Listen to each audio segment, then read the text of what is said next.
Welcome to episode 3 of Ignite the Podcast. Today's guest is Dino Hadziomerovic. Dino is a marathon runner and he has been training for 3 years. He has currently done 2 marathons, one at Falls Creek, 42K, and one at Mount Buller, 45K. Welcome, Dino. Thank you for having me. Thanks for coming on, man. No worries. Glad to be on. So, man, tell me, you've been training for 3 years. What's your story with the marathoning? So basically hated running my whole life, I would say. I used to play basketball growing up. Bring that sucker just Yeah, no worries. So I used to play basketball growing up and I was always known as the least fittest person on the team, I would say. Always had good skill, but never the fittest. Hated the running. And then COVID hit. And I just decided to start sort of going on like 3K runs, just to kill some time because there was really nothing much to do. So I started slowly and then, got the fitness up and basically got to a stage where I wanted to challenge myself. But I knew sort of through, basketball and everything that I could just, I can run 20K, I can run 30K. So I was like, why not just go straight for the marathon? I didn't do anything else, sort of like a 10K race. I didn't do a half marathon or anything like that. So I just went straight for the 42K and it was signing up in Falls Creek. And the reason I signed up for that one was I had a friend doing the 60 kilometers there. So I thought I sort of knew where his fitness level was at and I sort of knew where I was compared to him. So I was pretty confident in knowing that I could do the 42K. Yep. Yeah. So signed up for that and that was all she wrote, basically. Got addicted to it. And here we are now, another marathon down. And I think this year is going to be the big year for me. So, yeah. Wow. Yeah, dude, that's awesome. So what was it like doing how was jumping into Falls Creek? What was that like for you? Yeah. So first time into it, you're not even thinking like, I'm going to do the 5K or the 10K. Fuck that. I'm just going to go straight for the 42K. Yeah, basically. That's heavy, man. And Falls Creek, that's a lot of hills, man. Yeah. Well, for me back then, a lot of hills. I mean, the Buller run that I just finished in December was like double the amount of hills as Falls. But it was very hilly for what I'm used to. So it's Falls Creek is 42 kilometers at 1,000 meter elevation gain, which is a lot. Yeah. Right now, I want to say it's not a lot because I just did 45K with 2,200 meters. To your regular Joe, to your regular runner. Yeah. That's pretty fucked up. Yeah. To someone just running your standard road marathon, road race, that's pretty high. So when you're saying that, you're saying like as it goes from the bottom, it's going up 1,000 Ks? K. Like, no, 1K. So sorry, 1K. Meters, yeah. Right, yeah. So it's like basically throughout the whole 42 kilometers, I've climbed up 1 kilometer. Yeah. Yeah. So it adds a fair bit. I'm not exactly sure the maths on it. There's like, you can go out and anyone listening can Google it, but basically, you can just Google how much it adds sort of per K to your time sort of thing. So it's pretty full on tackling hills. And obviously once you get to the top, you're stuffed. So trying to get yourself to recover sort of thing is very key. And then you got to run downhill, which just shocks your quads completely. Like some people actually complain that it's harder for them to run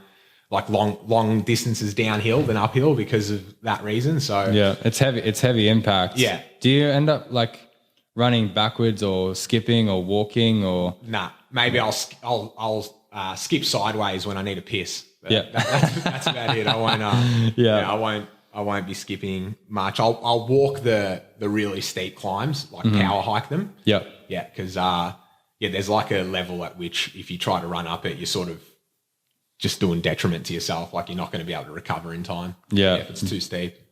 Yeah, that makes sense. It's pretty full on. It's hectic. Like I love it. So that's a challenge, man. So how did you go? What place did you come? So the 42K, I think I came like second last in the men. So it was pretty.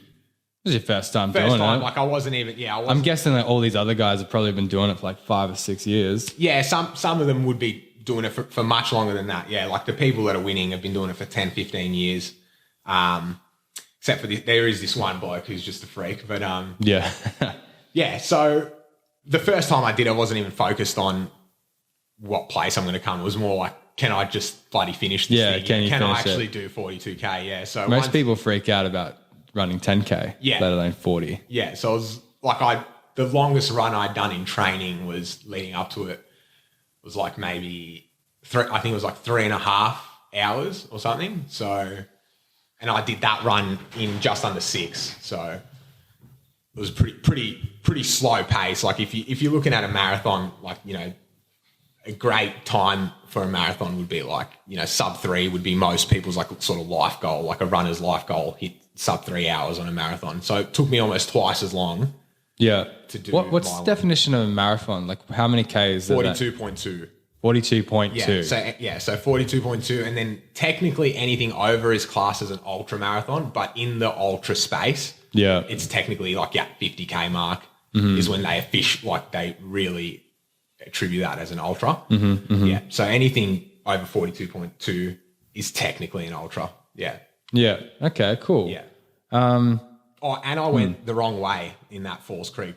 So I added like 2 extra Ks onto it as well, which was pretty. So the markers weren't like it's all tracking and so half the race is tracked is marked. So you got your trail markers for half the race, but then you got to do a bit of mapping yourself. So you like print out a map and you got to sort of know the track that you're following. And was it your first time being at Falls Creek as well? I've skied there before, but definitely. You haven't like ran through it. Yeah. You know, just going up and down the chairlifts, you know, not sussing out the whole place. So it was all new to me, and went the wrong way with like 5 or 6 other people. So it's pretty funny when we found out we were going the wrong way. Yeah. How did you find out you're going the wrong way? We just sort of looked to our right and we're like, why are there people running that way? And then we're like, oh, something's wrong. So so we turned around. It was like an extra 2 or 3K total. So that was annoying, but that was like halfway through as well. So it was a big mental thing, but it was good. Yeah. So you just hit that 20K, take the wrong way and you're like, oh fuck, like, okay, I'm going to go this way. Literally what happened. And we were tracking for a pretty good time. Like I was tracking for sub 5 when I did that, and I sort of slowed down a lot after it. I let it play with me mentally. So when you say sub 5, this means you're getting the 42.2 Ks done in 5 hours? Yeah, under 5. So under 5. Yeah, 5 or under basically. Yeah. So when people say like sub 2:30, that's getting a marathon done in 2 hours and 30 minutes. Which is fucking insane, yeah. Yeah, right. Like if you're doing 2:30, you're a pro. Yeah. Yeah, sub 2:30, you're basically a pro, yeah. Yeah, fuck. That's you got to be running quick. Yeah, you got to be running. I know for sub 3 hours, it's like 4 minutes 20 pace or something per K. So yeah, when you're getting to 2.5 hours, you're running below 4 minute pacing, which is just unheard of. Like, yeah, it's insane. Wow. That's insane. Like, you won't meet many people on the planet that can sustain a marathon for that at that pace. Like 2 hours 30 minutes is cream of the crop sort of thing. Like obviously the world record is sub 2 hours. Right. Yeah, which is just insane. Do you know who did that? Yeah, Eliud Kipchoge. But so the sub 2 hours he did, it was like sort of set up perfectly for him. So they had like people breaking the wind for him.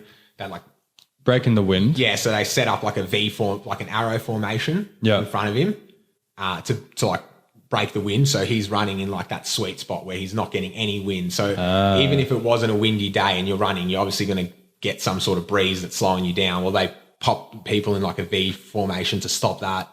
So he's running, like he's able to run faster at a like easier effort sort of thing. Yeah. And they built special shoes for him, like the Nike Alpha, Zoom X's that you see like with the carbon plate that was made specifically for him for that run to break sub 2 hours. Damn. Yeah. So he's a freak.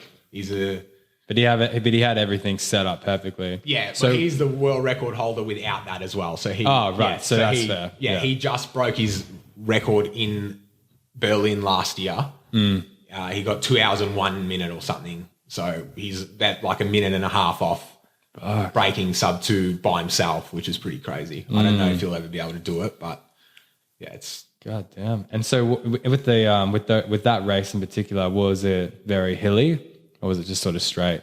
He's the one where he set the record. Yeah. Oh, Berlin Marathon is completely flat. Yeah. So, Oh, right. Yeah, there's no... It's like basically 0 meter elevation throughout the whole run. Yeah. It's very, very, very flat. Yeah. Very, very flat. Yeah, like it's the world record sort of stage. Like all the world record for marathons are set in Berlin. Yeah. Well, yeah, that makes sense. So, how was it? Was your legs all jiggly once you finished the Falls Creek race? Yeah, definitely.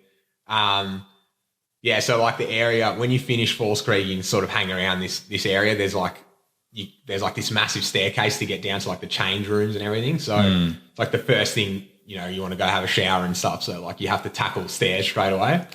Yeah. So it was pretty interesting, like going down, having the shower and then having to climb back up those stairs. It was like a first experience sort of thing where I literally had to carry my each leg. Like I had to lift it with my arms. Mm-hmm. Yeah. So that's also another part that I sort of get addicted to is the feeling after completing a long run. Yeah. How like you're just totally stuffed, but you've also got this high that you get that's just all the adrenaline, endorphins, all that. Yeah. It's just totally unmatched. So. And when you do like a real like intense weight training session or you run, like you do sprints and your legs are a little bit shaky from that. Yeah. That feels good. Yeah. Like anyone who works out is equally addicted to that. Yeah. There must be like, the feeling must be like really different when you have actually done a race and you're competing with people as well. Yeah, it definitely adds another aspect to it.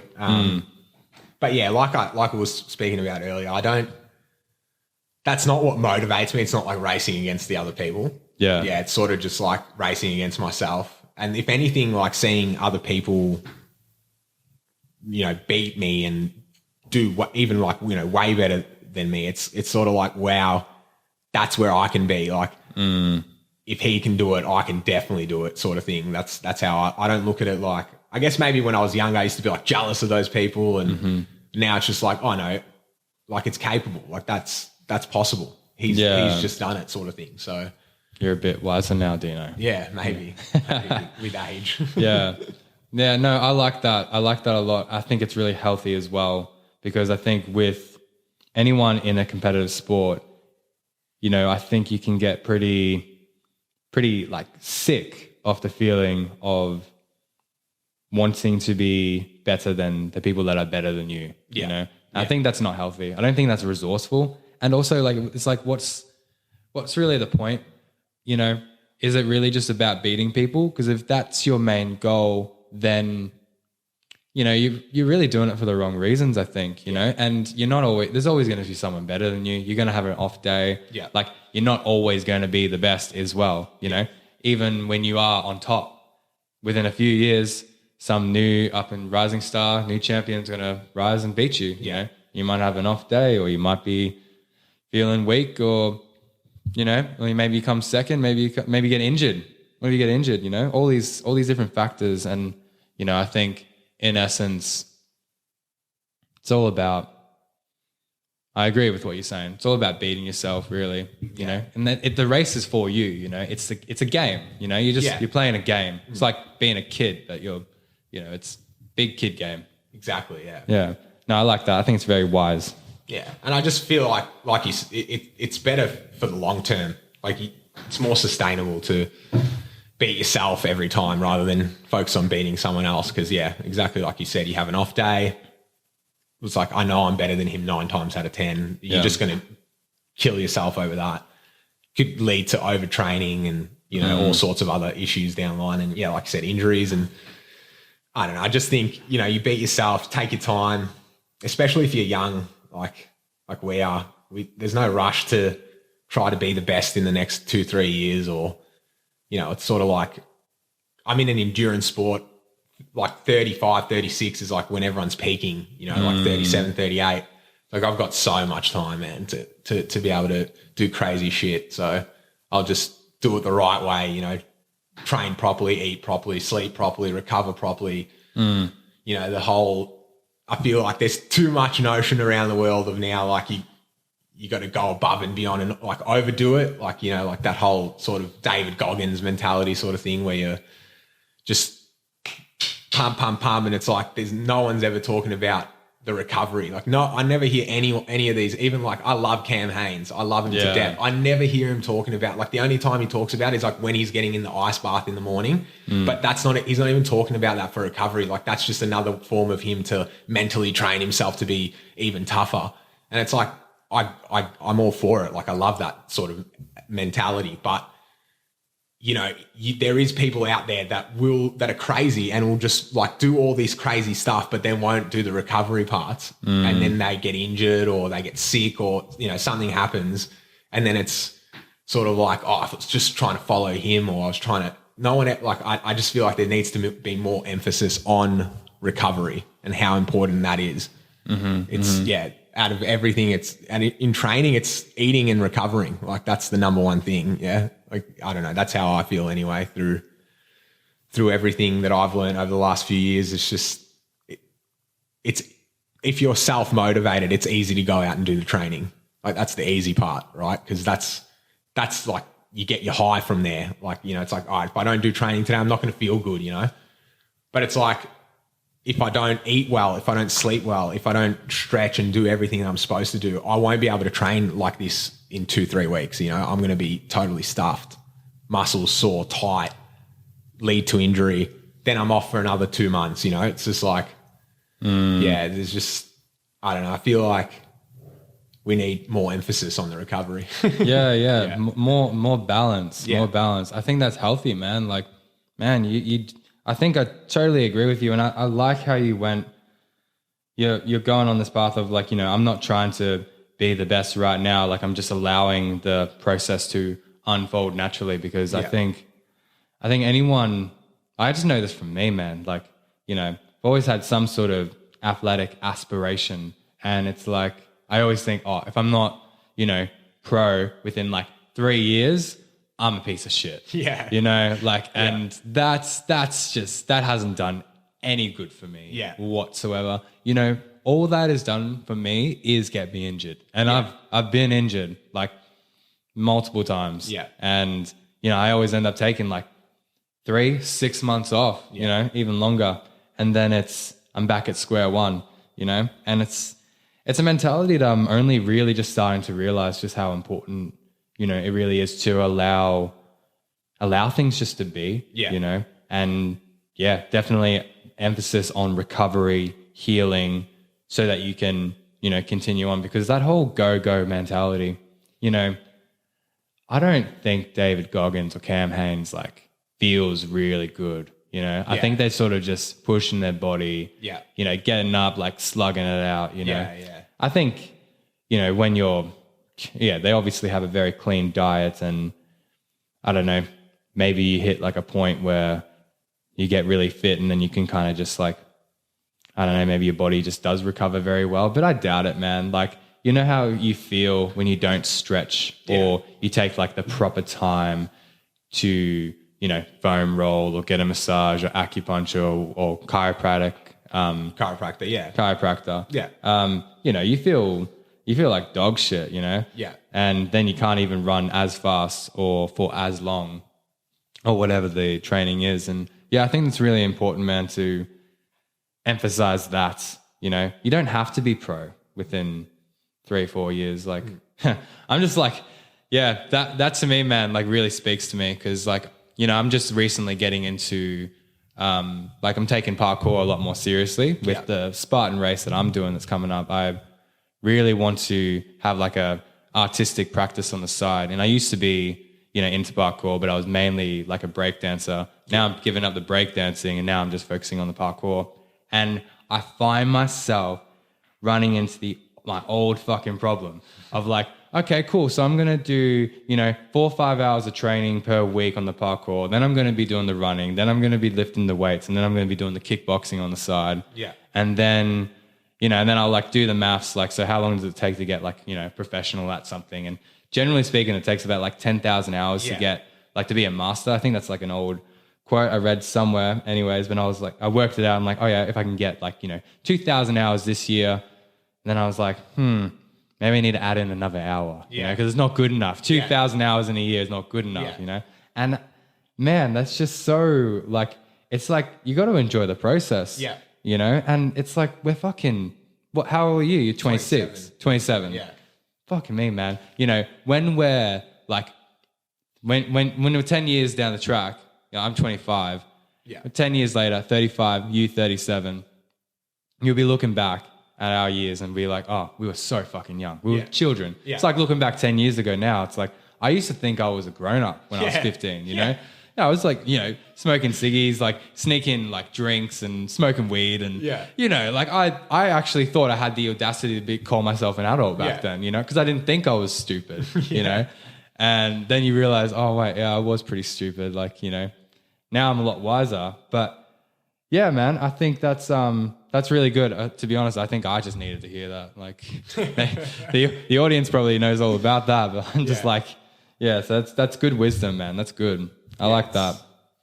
Yeah, it's tough because I love these people like Goggins and Cam Haynes and everything, but yeah, I've only recently as well started because like I'm doing marathons, right? So it's like, like it's like life, right? It's a marathon, not a sprint, and I think it wasn't until I actually started doing marathons that I really understood that because you know the training that you have to put in to get to race day is so much effort. And then for everything to go right as well, like you always got an injury before you run or like a little niggle before you run the race. Like you're not going to talk to many runners that are going into a race feeling 100%. Like it just doesn't happen. Yeah.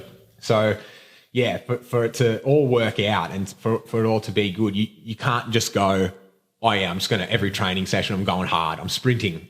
Everything's hard. Like you have to do your easy runs and you have like 90% of your runs have to be easy.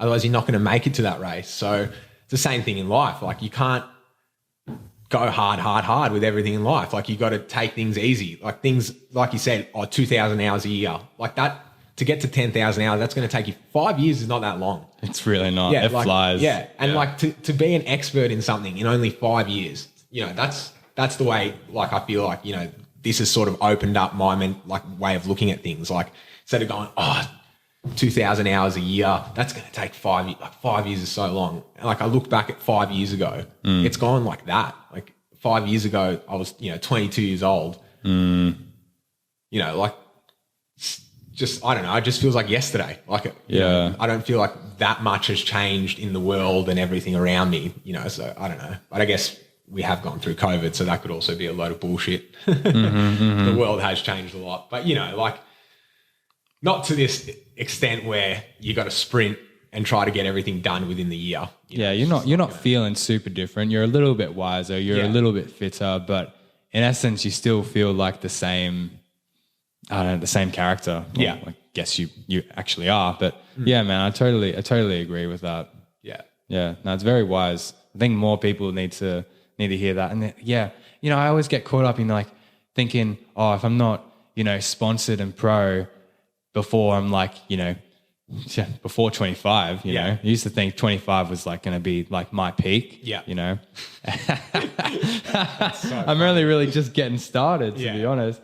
But, like thinking about it in 5 years, I'll have a relatively enough hours to be somewhat of a master, and it's like, then I'm 30 and it's like, I look at 30-year-olds, man, who are athletic and they look like they're 25. Yeah. And they live like they're 25. Exactly, yeah. I think, for me anyways, we get caught up in thinking that, when I'm 30, that means I'm going to be old because maybe you had someone in your life that was 30 and that like was having like heart attacks or, just like not taking care of themselves at all. But age, man, is so like, it's a bit, it almost doesn't exist, Yeah. I feel like people age at like at different rates, Definitely. Like you can go from, being 20 to 40 and you get two different people. One of them is, doing yoga, running, doing all the quote unquote right things. And the other guy's just like every weekend popping pills and doing God knows what.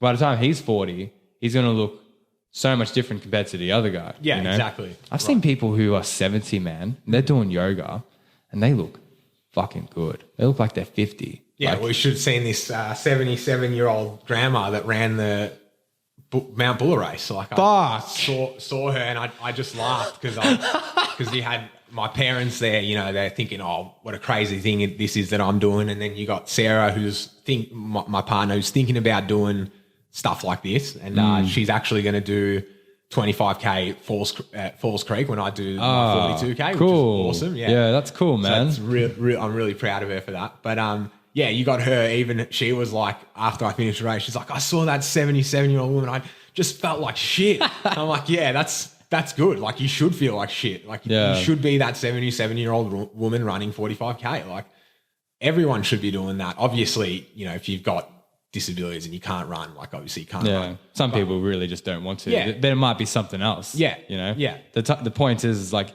you don't have to allow your age to limit you. Yeah. Like at all. Like fuck the age. Yeah. And my parents are like the worst of that. Like every time it's, you know, like, oh, we'll see what you're like when you're 50 or 55. And I laugh because I go, when I'm 55, I'm going to be running 160K. Yeah. Like that's what I'm going to be, 240Ks. Like that's what I'm going to be doing. Yeah. Like I'm not sitting around complaining that I can't, you know, get up off the couch and walk to the pantry because my back hurts, you know, like that, you know? So I don't know. It's an interesting mentality. I think it's that older, you know, WOG sort of mentality that my parents have where once you hit a certain age, it's sort of, it's all she wrote, you know. I'm a 50-year-old old WOG, you know. I'm done. Like, I'm done. Yeah. I've done my time. Yeah, exactly. I've done my hard yards. So, yeah. I think that's also it as well. You know, I think the last generation before us didn't really take care of themselves. They just sort of, you know, went to work, focused on their family. Yeah. Didn't actually do any form of, you know, like yoga, stretching, meditation. They wouldn't go out and get yourself a massage or anything like that. Oh yeah, you know, no chance. We do not spend the money on that. You know, no massage. Yeah. What a joke. Yeah, no shit. So yeah, that's what my dad used to say. That's what you have kids for. You know, like, yeah, well, I'm not a professional, mate. You know, like I'm not going to be able to actually help you. Yeah, so yeah, physio and chiro and all that sort of stuff. Yeah, like I think my dad's gone to it like 3 times in his life. So yeah, that stuff keeps you young. Yeah, it does. Yeah. You know, if you get everything lined up and fixed up, because when you're just working, right, you get all loppy and because you're using one side more than often, and you know I can only relate it to like, you know, trade life, but even if you're on an office chair, you're sitting down all day. Yeah, and you're definitely, like anyone sitting in an office chair would do it. Like you lean one way more than the other way, or, you know, your neck is bent this way more than the other. So it's, you know, you're always out of whack, no matter what you do. If anything, the office is worse than the trade. Yeah. Yeah, because at least you're moving around when you're a trader, Yeah, well, that's it, Yeah, man. So tell me, how was the last race you did, Mount Buller, in comparison to the Falls Creek? Yeah, really good. So, like, very happy with my progress. Yeah, so it actually took me 6 hours and 50 minutes to finish the Buller one, but it's so much, it's like twice as hard as the. What was the elevation? Because Mount Buller, isn't it like pretty much like, I don't know, almost like a 90-degree angle? Like, yeah, so the total, pretty sure it's steep. Yeah, the total elevation for the race was 2,200 meters, so 2.2K. So that doesn't sound a lot. Yeah, it doesn't. It doesn't. When you say when you go for a 2K run, right? So this is like when people listening and people who run, you know, so you're like, just picture running 2 kilometers. Like get a ladder, for example, and just picture just it going up straight 2Ks. You know, you're basically climbing a ladder for 2Ks. Yeah, right. Puts it in perspective. Perspective a bit, yeah. So, but that's over 45 kilometers. So I'm not, you know, going up a ladder, but you know, there's some very steep sections. Yeah, to the point where you're not running them, like you have to power hike them. Yeah. But felt way fitter. So the first 33 kilometers I did in like 3.5 hours. And that was at 1,000 meters elevation. So that was, I was already out what I'd basically done at Falls minus 9K of running, which is just like a 9K run like at that stage would have been so easy. But then like when I hit 33 Ks, the last 12 Ks was like literally from the bottom of Mount Buller where you start climbing with the car. There's like a little trail off to the park, off the side where the park is. Yeah, so it's from there, it's 12 Ks to the summit, and that's 1,200 meters elevation. So every kilometer had 100 meters of elevation. Yeah. That's on average, but obviously there was some Ks where there was like 50 and other Ks was like 150 or 200. It was gnarly. And then like in the climb, because this was just like, we had terrible rains and everything. So the track was basically just washed off. It was terrible.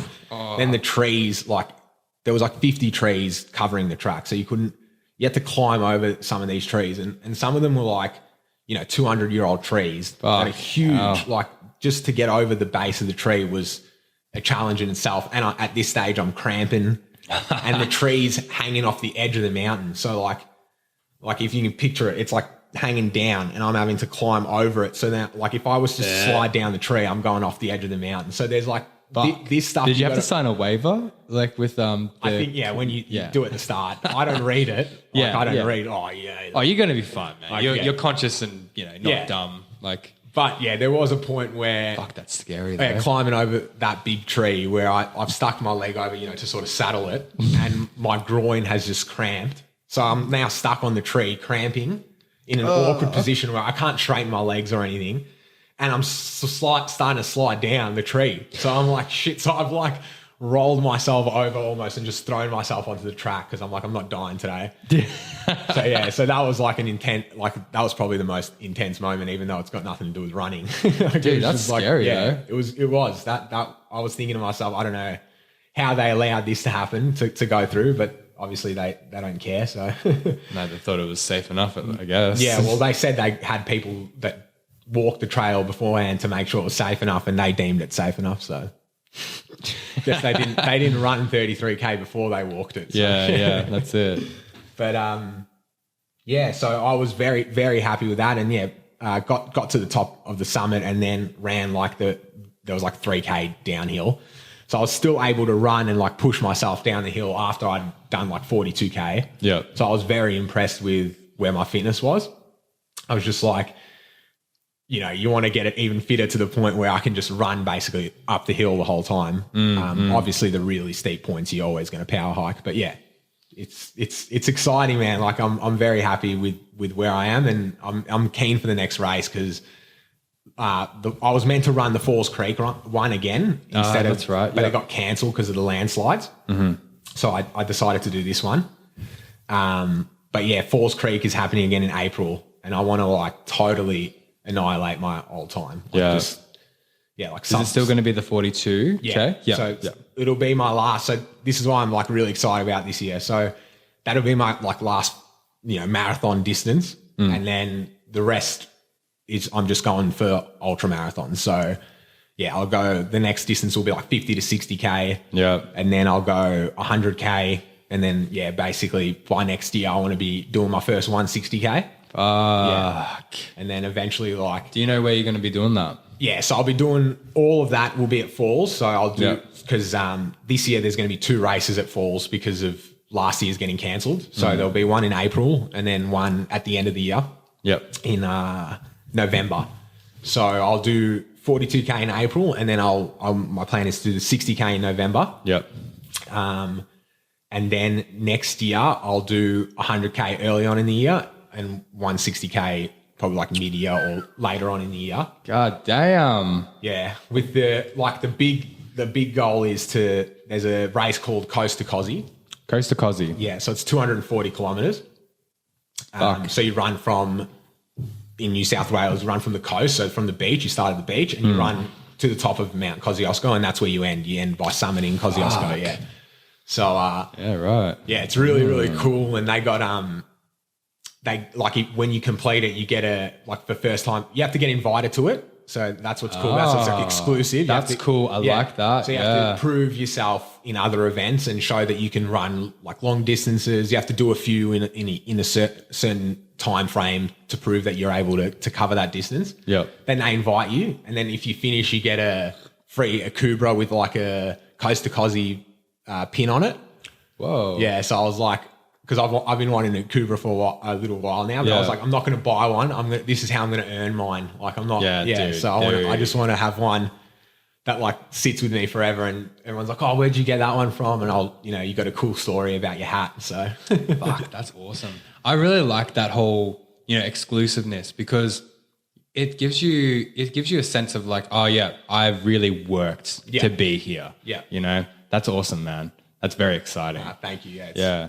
So that's the big goal then, to hit that run. Yeah. Well, there's bigger goals. Yep. I don't know if you know, like I've actually haven't told many people this, but the bloke Ned Brockman who just ran across Australia? No. Yeah, so he just ran from Cottesloe Beach to Bondi Beach. Not just, he did it a few months ago. Where's Cottesloe? Cottesloe Beach is in Western Australia. Duh. So to Bondi Beach. So he ran across the whole country. Yeah, fuck. So he did 100K a day for 45 or 46 days. And the record, he was doing it for homelessness with the... Could you just repeat that? Yes. 100K a day for 45 or 46 days. Yeah, something 45 and a half days or something like that. Yeah. It was fucking insane. Yeah, he's an absolute weapon of a bloke. But yeah, so basically I watched him do it. I didn't watch the whole thing. I sort of caught on towards the end. But when I saw him doing this, I was kind of like, oh, I want to do this. Like that's the first thing I thought of when I saw it. And I'm like going through the comments and reading shit, and everyone's like, oh my God, like you're insane. I can't believe you're doing this. Blah, blah, blah. And I was like, that's funny. Cause like the first thing I thought when I saw it was, I want to do this. It wasn't like, oh my God, what a psycho. It was kind of like, what a legend. Yeah. Like he's just made me want to do this now. Yeah. Here's the potential for you. Yeah. For anyone. For anyone. And yeah, I guess that's what separates, I'm not trying to say I'm not ordinary, but you've got your ordinary thinkers that are like, oh, that's incredible. And you had people, saying that he's not going to be able to do it because you can't run 100K a day. Like that's damaging for your body. It's, ruining everything. And he just pushed through it. Like he had crazy injuries, like injuries that you would be on a cast for weeks that he just ran through. So like he just showed the power of the brain. And this is all happening as I was training for this, Mount Buller race. So as I found him, I was like at the peak of my fitness sort of thing. And I can run 30, 40K pretty easily on flat ground. So I was like, in 3-4 years, I could run 100K a day pretty easily. That was my mentality. So that's probably my big life goal is to actually, so the record was set. It was 43 days to run from Cottesloe Beach to Bondi Beach. It was set by a German ultramarathon runner in 2005, I think. Yeah. Yeah. Mm-hmm. And I thought, and then Ned's tried to break that record. It didn't end up breaking because of his injury, unfortunately. He had to take like a couple of days off to get like scans and everything. Sure. But he still completed it in like 45 days. So then I thought, I don't know. I just thought like the stars have aligned for me. Like the guy who holds the record right now is a German bloke. I'm like, I was born in Germany, but I'm an Aussie. Like I through and through, just Aussie. Like family's Bosnian, but I'll always say like I'm Aussie first, even though I never used to say that growing up as a kid. I always used to be that stubborn wog who was like wogs, versus Aussies. But I grew up in this country.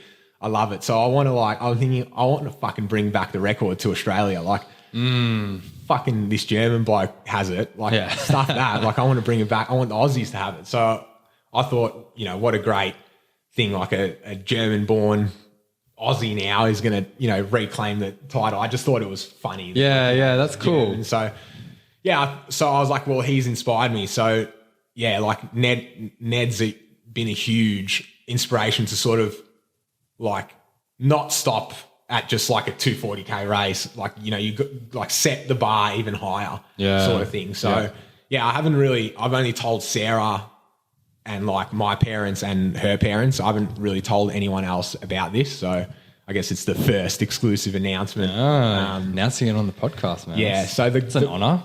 The plan was to do it in 2025, so like 20 years after this German bloke set the record. Yeah. But like we were discussing before, I don't want to like rush the whole process sort of thing. And I don't want to set like in 3 years, I want to do this exactly. I sort of want to have I want to have the feeling in myself. That's why I want to do these long distance races, sort of cover that 240K. Because even when I listen to, like I've been listening to a lot of Ned's podcasts that he's been doing since the run. Yeah. And he talks about his training before and how he didn't really have the kilometers that you might necessarily need to be able to push something like push the record like he wanted to. Yeah. So, I want to sort of just like, I guess, fix up where he made a lot of his mistakes that he talks about openly and sort of, try not to make the same ones that he did and see if I can actually just break the record and hopefully not get as injured as he did. Like I know there's going to be injuries, but the one that he had was pretty hectic. Like he had a drop foot for ages, which basically means he couldn't pick up his foot. So you had to get like an elastic band, a dictus band to do the work for him to basically lift his foot up. Yeah. Holy and he shit. basically ran through that injury until it like recovered. Like it's just unheard of. Like, yeah. So it's, I look, I don't want to be doing that, but I will if I have to, obviously. Like I haven't prepped myself yet. I am in the moment of prepping myself to get to that mental stage where. Yeah. That's a new level of fucking mental strength, man. Yeah, definitely. Yeah. Yeah. It's basically like he said it a million times. It's like I'm fucking dying out here. Like there's no like it's either I die and I don't make it or I'm making it, Yeah. So and that's the same sort of mentality I want to go in with this, but I want to make sure that my fitness is actually there as well because I know the type of person I am, and if like my fitness isn't there, I'm still going to do it. It's just going to do so much more damage to me. Yeah. So I want to be You're a smart balanced about it. person. Yeah. You want to get everything sort of set up, ready to go. Yeah. Your body is prepped properly. Yeah. But not everything's going to obviously be perfect when you're doing something like this. It's going to be hard to get everything to be 100% perfect. Yeah. But getting it as close as you can to that stage before you do something, ridiculously crazy like that is definitely the goal. And yeah, it's exciting just to think about it, but it's such a different thing than what I normally do because it's like all road running, right? So it's going to be so different. Yeah, right. Cool. Yeah, you're just running on the road the whole time. Yeah. Yeah. On the highway, yeah. So yeah, right. There's going to be all these cars like driving past and like, oh man, that's fucking crazy. Yeah, it's interesting. Yeah, well, he was saying even, he has because you got like, your truckies, like you get to know the truckies because they obviously got using the same highway all the time. So, So I found that pretty funny. Like you see the same truckie every third or fourth day or whatever. So, wow.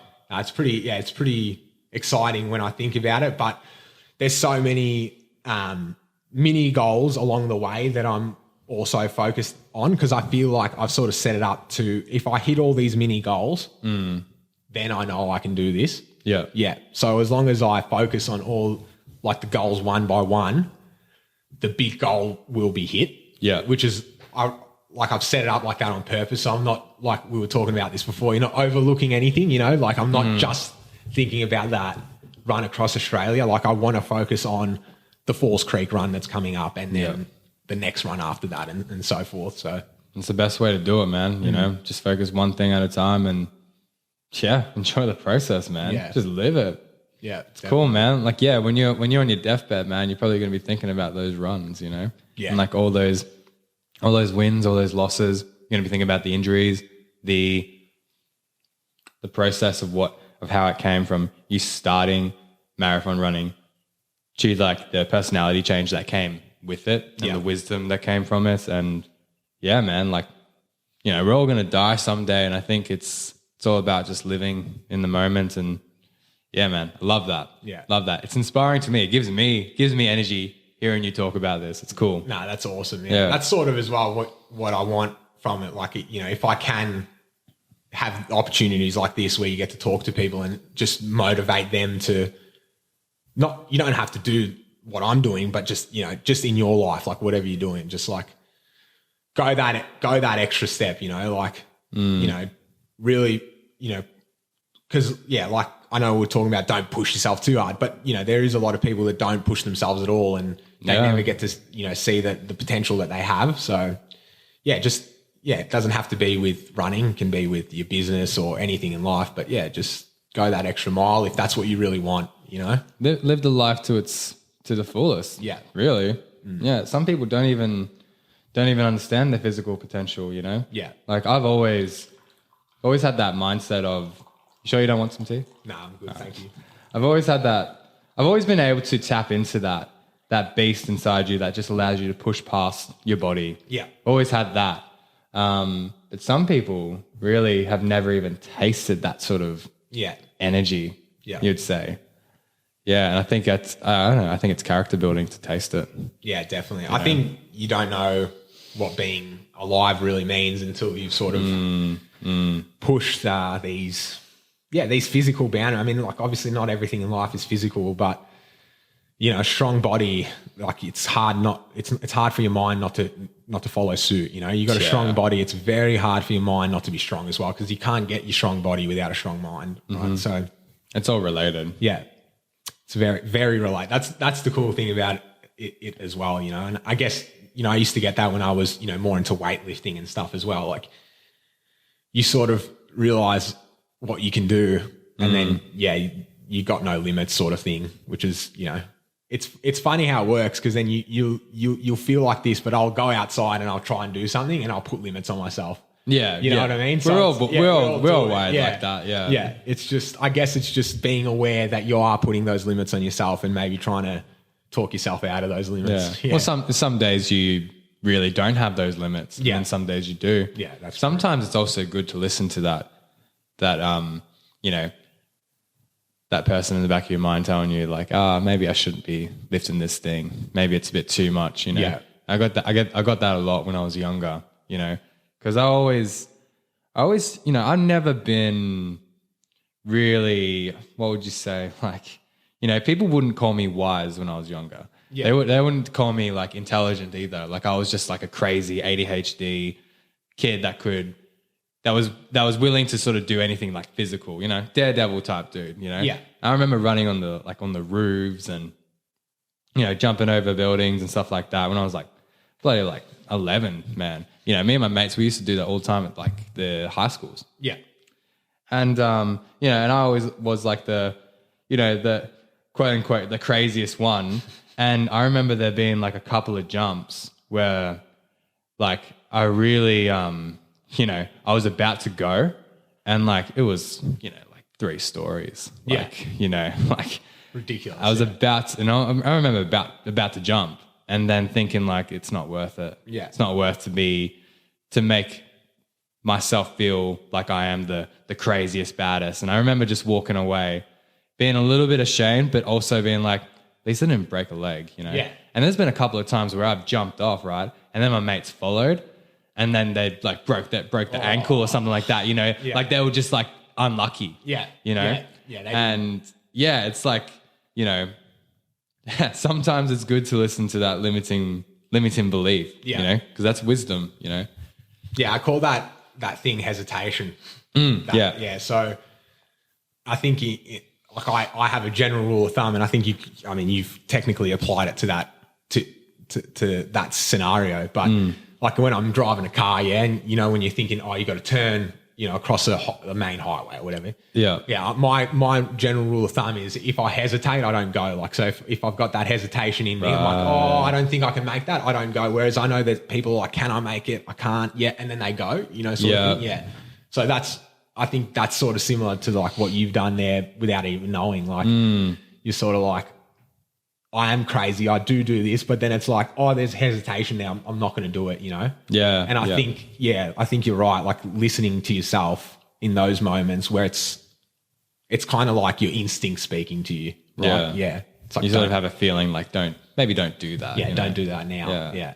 Not right now. Yeah. Maybe I can jump up a 3-story building in a few years. Yeah, like maybe. But not when I was 10. Yeah, like, exactly. Don't really know the technique either. Like you're just jumping. Yeah. So. That's it, man. I just jumping. And like I wasn't, you know, doing any sort of training. I was just running up roofs. Like, but you can really get you can properly build your muscles in a way where you will be able to take a landing very well. Yeah, as I used to love watching, I never used to do it as a kid parkour, but I used to love watching YouTube videos on it. Yeah.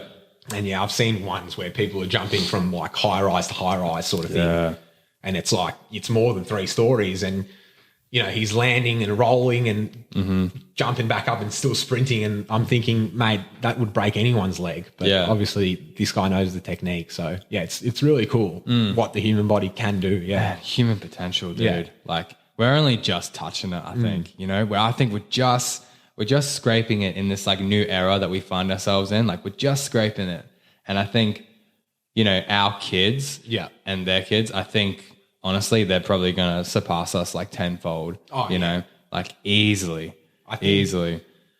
I think, it's an interesting conversation, that one. I feel like I was talking to Sarah about this the other day. I feel like we've definitely, there was a civilization more advanced than us.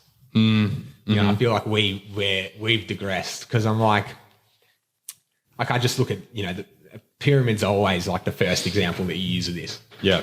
You can't build the pyramids. We can't do that now. How did you do it back then? Yeah. You can't, and the whole thing, there were so many slaves and how did you get the last big brick up to the top of the pyramid to put it on? Yeah. Are you telling me you passed the parcel to the top of the pyramid? That's obviously not the way you did it. Yeah. So yeah, I'm always skeptical, that architecture, that does everything, the building that goes, that amazing. We can't do that now. And you're telling me that, we did it with slaves back then. So it's you can't, it's such bullshit. You can't fool me, maybe what I'm saying, it's not how it actually happened. Maybe it's not a more advanced civilization. Maybe it was just aliens. I don't know. I don't know. Yeah. But it wasn't us. It was, it wasn't with our current technology. Easy. Yeah. And our brain capacity. Yeah. I honestly think we've degenerated a whole lot in terms of our ability to think and process things. Yeah. You just compare us to, the older generation, they might not have as many facts, but I find that the brain chemistry is just a lot different. I don't know how to explain it, but they're just wired differently. Yeah, definitely. Not with the amount of facts and stuff that we have, but they have this ability to problem solve. I don't. Yeah, it's the way they were raised. It's a lot different to even how we're raised. But I was watching an interesting thing on YouTube. It was basically this guy explaining how to raise your kids, and he was saying his kid, something had fallen off the toy and the toy wasn't working anymore. So he didn't take the toy off the kid. He basically just said to the kid, "Oh, is it broken? Do you think you could maybe fix it?" And then the kid figured out it was an easy fix, right? You just put the thing in the hole and twist it. So the kid figures it out by himself and does it. It's that's interesting, because I even remember growing up, my parents wouldn't do that. They would grab the toy off me and fix it for me and then give it back to me, Yeah. And how many parents would do that? And I'm not saying what a terrible parent. You're obviously doing that because you love your kid and you want him to have the toy. Yeah, you're not even thinking about it. You're you see this little creature and you're you want to help it. Yeah. So, but it's no, let him figure it out for himself. Let them problem solve. And I think that's what they had more of. Their parents weren't as involved in their bringing in that sort of sense. I'm gonna just let him. How many times your kids growing up, your parents, my dad would say, "Oh, we were just out on the streets till 7 or 8 every night." So how many problems are you coming up on the streets that you got to solve and work through, and even as simple as being street smart so you can talk your way out of a fight, or something like that. I don't think that happens anymore here. I don't talk to many when I talk to the younger generation, there's not many street smart people. A lot of these people, if they were saying things that they're saying now, when I was growing up, that was straight away, fighting words or whatever the case. Very disrespectful. Yeah, very sort of disrespectful mentality that they have, and then they think they shouldn't be able to be punished from it in a physical sense, because the law protects them and all this sort of thing. But different generation, growing up for me, it was fuck the law. I'll bash you. Yeah. And then you'll learn, sort of thing. And there's good and bad that comes with that. But I think that, the goods always sort of overweigh the negative. Like I don't know that many people from my generation that are that, disrespectful or sort of haven't grown up with a bit of sense of like how to solve a problem or read a situation. Yeah. I feel like that's all lost in that tougher way of upbringing. Like life's a lot easier now. Yeah. So Totally agree. It's different. But I guess time will tell. Like I can just sit here and talk shit about the new gen all day, but well, yeah, maybe they're better than us. So no, you can see like their negatives. I don't really see a lot of positives, to be honest, because I find that like you might argue that they don't get into as many fights, but I don't think that means that they're not, feeding that aggressive side of them in other ways. Yeah. You know what I mean? Because you kind of can't get rid of that. And I also think that just because you're not being the instigator of a fight, or just because you're walking away from a fight, or, for whatever reason, like you're getting into it and you're running away from it.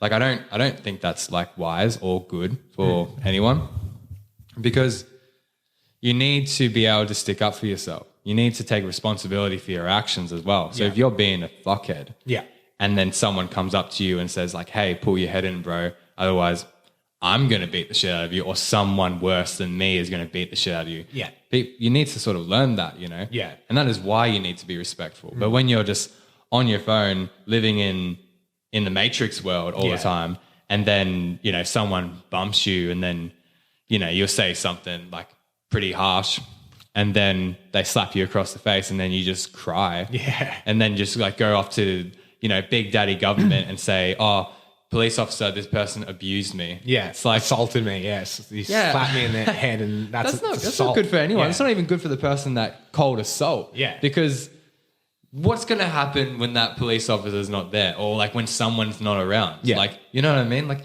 and someone way worse can always come along and actually just try to fucking kill you. Yeah. You know what I mean? Like, I think, they don't understand that respect and responsibility sort of are very important for the culture and for the nation and for the individual. You know what I mean? So definitely. Yeah. I think, definitely the softer gen, and I mean, everything nowadays, right? Like it's like, everyone's got a dash cam in their car, and you send it in straight away. Like, someone litters, they report, I'm not for littering. Like, I don't think you should litter, but we've all thrown something out of the car before, Yeah. Or like, the typical one with the dash cams is now like someone might be using like an emergency lane to overtake all the traffic, and then people report that. And I'm just thinking, what's happened with Aussies? Like, I watched one the other day, like, those dash cam compilations on YouTube. Yeah. And that happened basically. Someone took an emergency exit, and then the bloke in his car who's sent this video in has gone, because we all got to wait here and you don't. And I just thought that's such a shit mentality that I feel like a lot of Aussies have. Like if we got to do it, then so do you. Yeah. And it's like, no, mate, like that guy's smart. He's taken the emergency lane and he's fucked off. And now he's going to be where he wants to be in five minutes rather than waiting there for 45 like you. Yeah. Right? Why don't you clap that and cheer that on and take that same emergency lane and live your life freely? Yeah. Why are you stuck behind the rest of the sheep? Like, you know what I mean? So that's just the way I think. Obviously, there's going to be a lot of people who think the opposite to that. But I just think, similar thing with, the vaccines. It's like, if I got to take it, you got to take it, you know, and then it causes so much more division rather than you like divide and conquer, man. Yeah, that's how they're doing it. And it's sad to see, man. And I mean, we were like the perfect country for the guinea pig, because I reckon the way our mentality is just, very tall poppy syndrome. And, it's sad because Aussies, we used to be larrikins, we used to be, like breaking. What do you mean by rules. larrikins? Like Australia was built on larrikinism. So like breaking the rules, not listening to stupid shit like, can't drive 60 Ks here. You got to drive 60 Ks an hour here. Like, get fucked, mate. This is a country road. Like, I'm going to drive 100 K an hour on here, that sort of stuff. Like, you just don't see it anymore. Like, I'm driving on country roads, and overtaking people in a 100K road doing 80, 90Ks, and then I'm getting high beamed by them because I'm overtaking them. Yeah. You know, like what's going on? Like, Yeah. I don't know. I just feel like the mentality shifted, you know, like growing up, learning how to drive, dad was like very strict, like right lane only for overtaking, you know, like if you're going slow in the right lane, get the fuck out of the way. You know, that all that sort of stuff. Like, you know, if someone's going up your ass, you just move out of the way, let them go. Like, you know, there's no beeping, no, like, you know. Yeah. Now it's like everything I feel like is like happening in reverse, you know, like it's, you know, report everything to the police more. Like the police are getting involved in so much more shit. Whereas like back in the day, like Vic police used to be like, oh, get over it, mate. Like fucking, you know, he's punched him back. Cool. No worries, mate. Just move on with it. Where now it's like, nah, you're going to court. Yeah. You know, going through everything's like paper done by the law. Like got to make the money for the government. Yeah. Yeah. You know, and it's just, especially I feel Victoria. I mean, I've spoken to a lot of people like with Vic police in particular. Is a very cancerous culture that they have there at the moment. It's very like you get pulled over here in Victoria by a cop and it's just a shit experience, you know. It's not like, good day, mate, how you going? Like, or, you know, you were speeding a little bit. It's like, what? Hey, why the fuck were you speeding? You know, it's like straight away. It's like, because I fucking want to, mate. What do you mean? Like, yeah, I'm going 10K over. Like, what's the big fucking deal? Get like you're getting pulled over by the highway patrol officer who's literally a highway patrol officer because he loves speeding. Like, yeah. And that's how they're talking to you. It's just like, you know, you just want to get out of the car and slap some of these dickheads. But they're power hungry. Yeah, they don't have that respect. You know, that's that next gen we're talking about. It's just like a lack of respect. Like it's you know, you might get lucky and fucking find an old head cop who's actually respectful. Like it's happened to me a few times. He pulls you over. Good day, mate. How are you? Yeah. Yeah, I'm good, sir. Like I call him sir. How are you? Yeah, perfect. Yeah, beautiful. When they show you respect, you show them respect. And it's a wonderful like conversation that you have with them. Beautiful. Move on with your day. Yeah, but then you get the shit ones where you just like, I actually want to sit here for 5 hours and argue with you. Like I actually don't care. Yeah. I'll ruin your day now. Yeah. Because it's just like, why are you ruining mine? So it's karma, man. Yeah. It's karma. Like they can't just they can't go up to us and make our day fucking a living hell without repercussions. Yeah. What, did they expect every fucking simp dick Aussie out there to just sit there and take it? Yeah. Like, no, not everyone is going to do that. You know what I mean? Like, no, fuck, no, no way. You know? And they're also looking for, like, I guess, like, us type of guys as well, you know, because they want to fight. Yeah. They want to do that. Well, they want to taser someone because, you know, I guess, like, they're just fucking power hungry at the minute. Yeah. Well, that's my favorite thing is, like, people are always like, oh, if you just, you know, just do what they say and all this sort of stuff. And I'm like, yeah, cool. Like you pull me over, I'm going to do what you say. I'm going to fucking, you know, start arguing with you and fighting you. But it's just about the respect. Like you pull me over, just talk to me like a human being. Yeah. Like don't, like I know I'm speeding, mate. Just I did it on purpose. Yeah. Like I'm not doing it on accident, mate. Yeah. Like fucking give me my fine and get fucked sort of thing. You know, like just do your job. Don't you know, don't make it annoying. It's very frustrating, but what can you do? Just live your life and. Well, man, I think that sort of mentality needs to be encouraged because I think when you just, you know, when you just, you know, say, oh, if you just do what you're told, then everything's going to be okay. Well, not when the police force is corrupt. Yeah. And well, it's pretty obvious over the last few years that, you know, the police are corrupt. Yeah. Clearly corrupt, you know, like I've seen some videos of like people just getting bashed, you know, like, and then you hear stories from other people and yeah, man, it's obviously there's corruption. And also every societal structure leans towards corruption eventually because that's kind of like a natural flow of nature, especially when you don't have a strong foundation in your culture or, you know, or society, you know. And yeah, I think that sort of mentality of being more disagreeable needs to be encouraged because that is what puts disrespectful and, you know, violent people in check. Yeah. Right? I think, you know, Jordan Peterson was actually saying this the other day the way to keep the psychopaths at bay is with non-psychopathic aggressive men. Yeah. You know, it's like that actually makes a lot of sense rather than just like lock up the psychopaths for just, you know, there's always going to be some evil people in this world because that's, well, the law of things. You know, you have good, you have bad, you have yin, you have yang, you have night, you have day. Yeah. Like there weren't evil people, then this really wouldn't be a proper world. You know what I mean? Yeah. There wouldn't be good without evil, right? Yeah. I'm sure we would all be, I don't even know what we would be doing. Like, Yeah. Like everything would look so different if there wasn't bad people, you know? Yeah, yeah. And it'd be quite boring as well. Yeah. And like there's also like a level where like there's ultimate bad, ultimate good, and then there's like, you know, like there's a scale, right? Yeah. You can sit a bit, you know, a bit below that, a bit less below.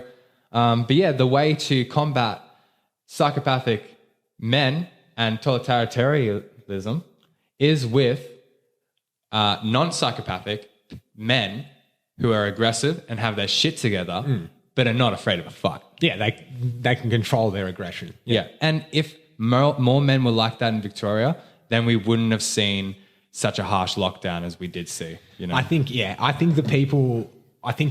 men that were like that in Victoria, they just got up and, which is fair enough to them. I mean, if I could have done it, I would have. They got up and left. They fucked off. They moved to Queensland. They moved to a place that, you know, was in lockdown for a week. Yep. Yeah. That's you talk to some Queenslanders, and I think the other day I had a friend, my brother's friend was over from Queensland, and he was saying, "Oh, the lockdown didn't last that long or something." And and we looked at him and we're like, "We're from Victoria. You're from Queensland, mate." Yeah. It was two different things. We were locked down for like nearly 300 days, and you were locked down for like 8 days. You know. Yeah. So We had the curfew. Yeah. All the worst. It was the worst lockdown country in the lockdown state in the entire world. So it was it started at 8, the curfew, and then I remember it moved to 9 o'clock, and then it moved to 10. They moved it 3 times, and I just thought to myself, oh, the COVID's buddy, it must be working different, you know, from 8 till 8 a.m., 8 p.m. till 8 a.m. It's double as strong, you know, like what the fuck?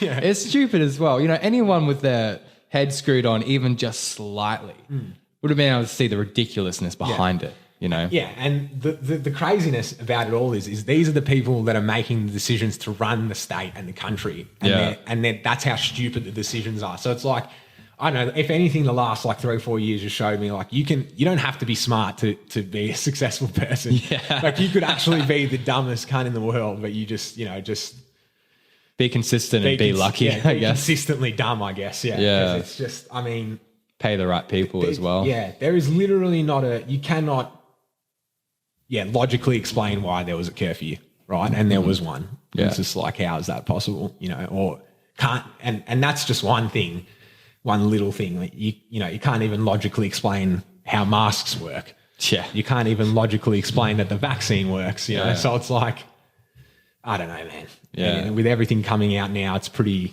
interesting. It's pretty funny, man, because when it first started happening in Oz, like when we heard that there was the coronavirus spread from Wuhan, China, so terrifying. You know, I just had a feeling like, and I definitely used to be a lot more instinctual.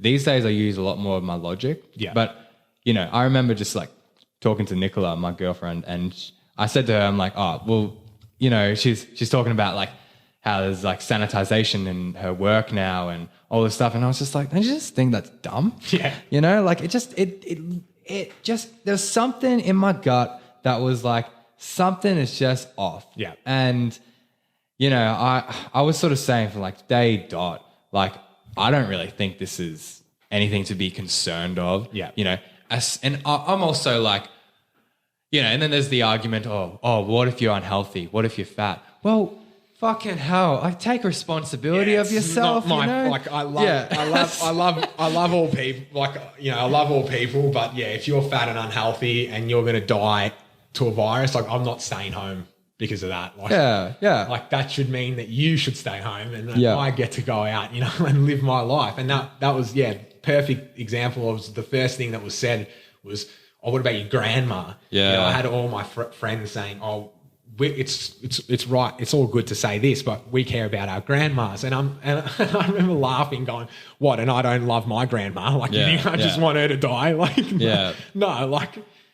She can get COVID and nothing's going to happen to her. And guess what? She got COVID and nothing happened to her. So it's like, I don't know. I just found it hilarious. Like, what a way to trick people into doing exactly what you want. Mm-hmm. Don't worry about yourself. Worry about your grandma. Like, it's a real soft spot for people as well, you know, because people obviously are family oriented. Yeah. But it's like, it's so funny. And, you know, like, then you look at the numbers. Right. Yeah. And you look at how many old people die from the flu. Yeah. And then, you know, and it's like you sort of just put two and two together and you're like, it didn't make that much difference. Yeah. It really didn't. It's getting worse now that all like our old people are fucking vaccinated now because, well, it seems as though that, you know, like a vaccine that got popped out in a fucking year. It's not that good. Yeah. It's not healthy for you. And it's like fucking like 6 different vaccines. It's like, okay. Yeah. Okay. Like, can I just quickly go toilet? Yeah, man. Go nuts. Bloody busting for the last 5 minutes.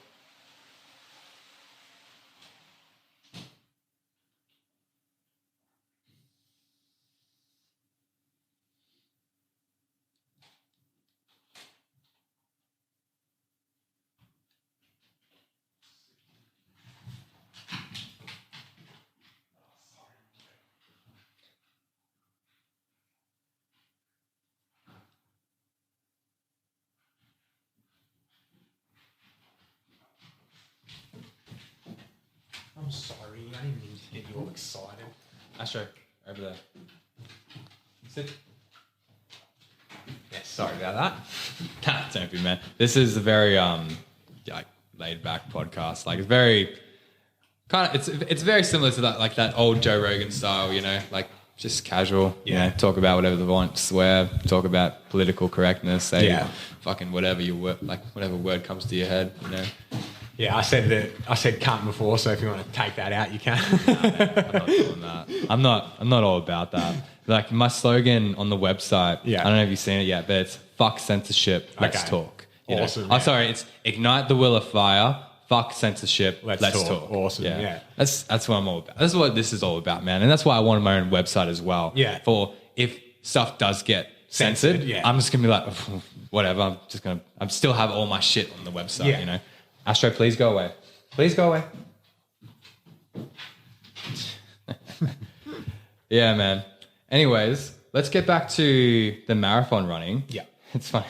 Whenever we talk, man, it's always like sidetracked. Always sidetracked onto how bullshit COVID was. Yeah. You know? Yeah. It's hard. It's hard not to. Yeah. I think it's good to get it out there though, because I think, you know, it's good. I feel like I can really talk about it now because, you know, did I tell you about I knew someone that actually died?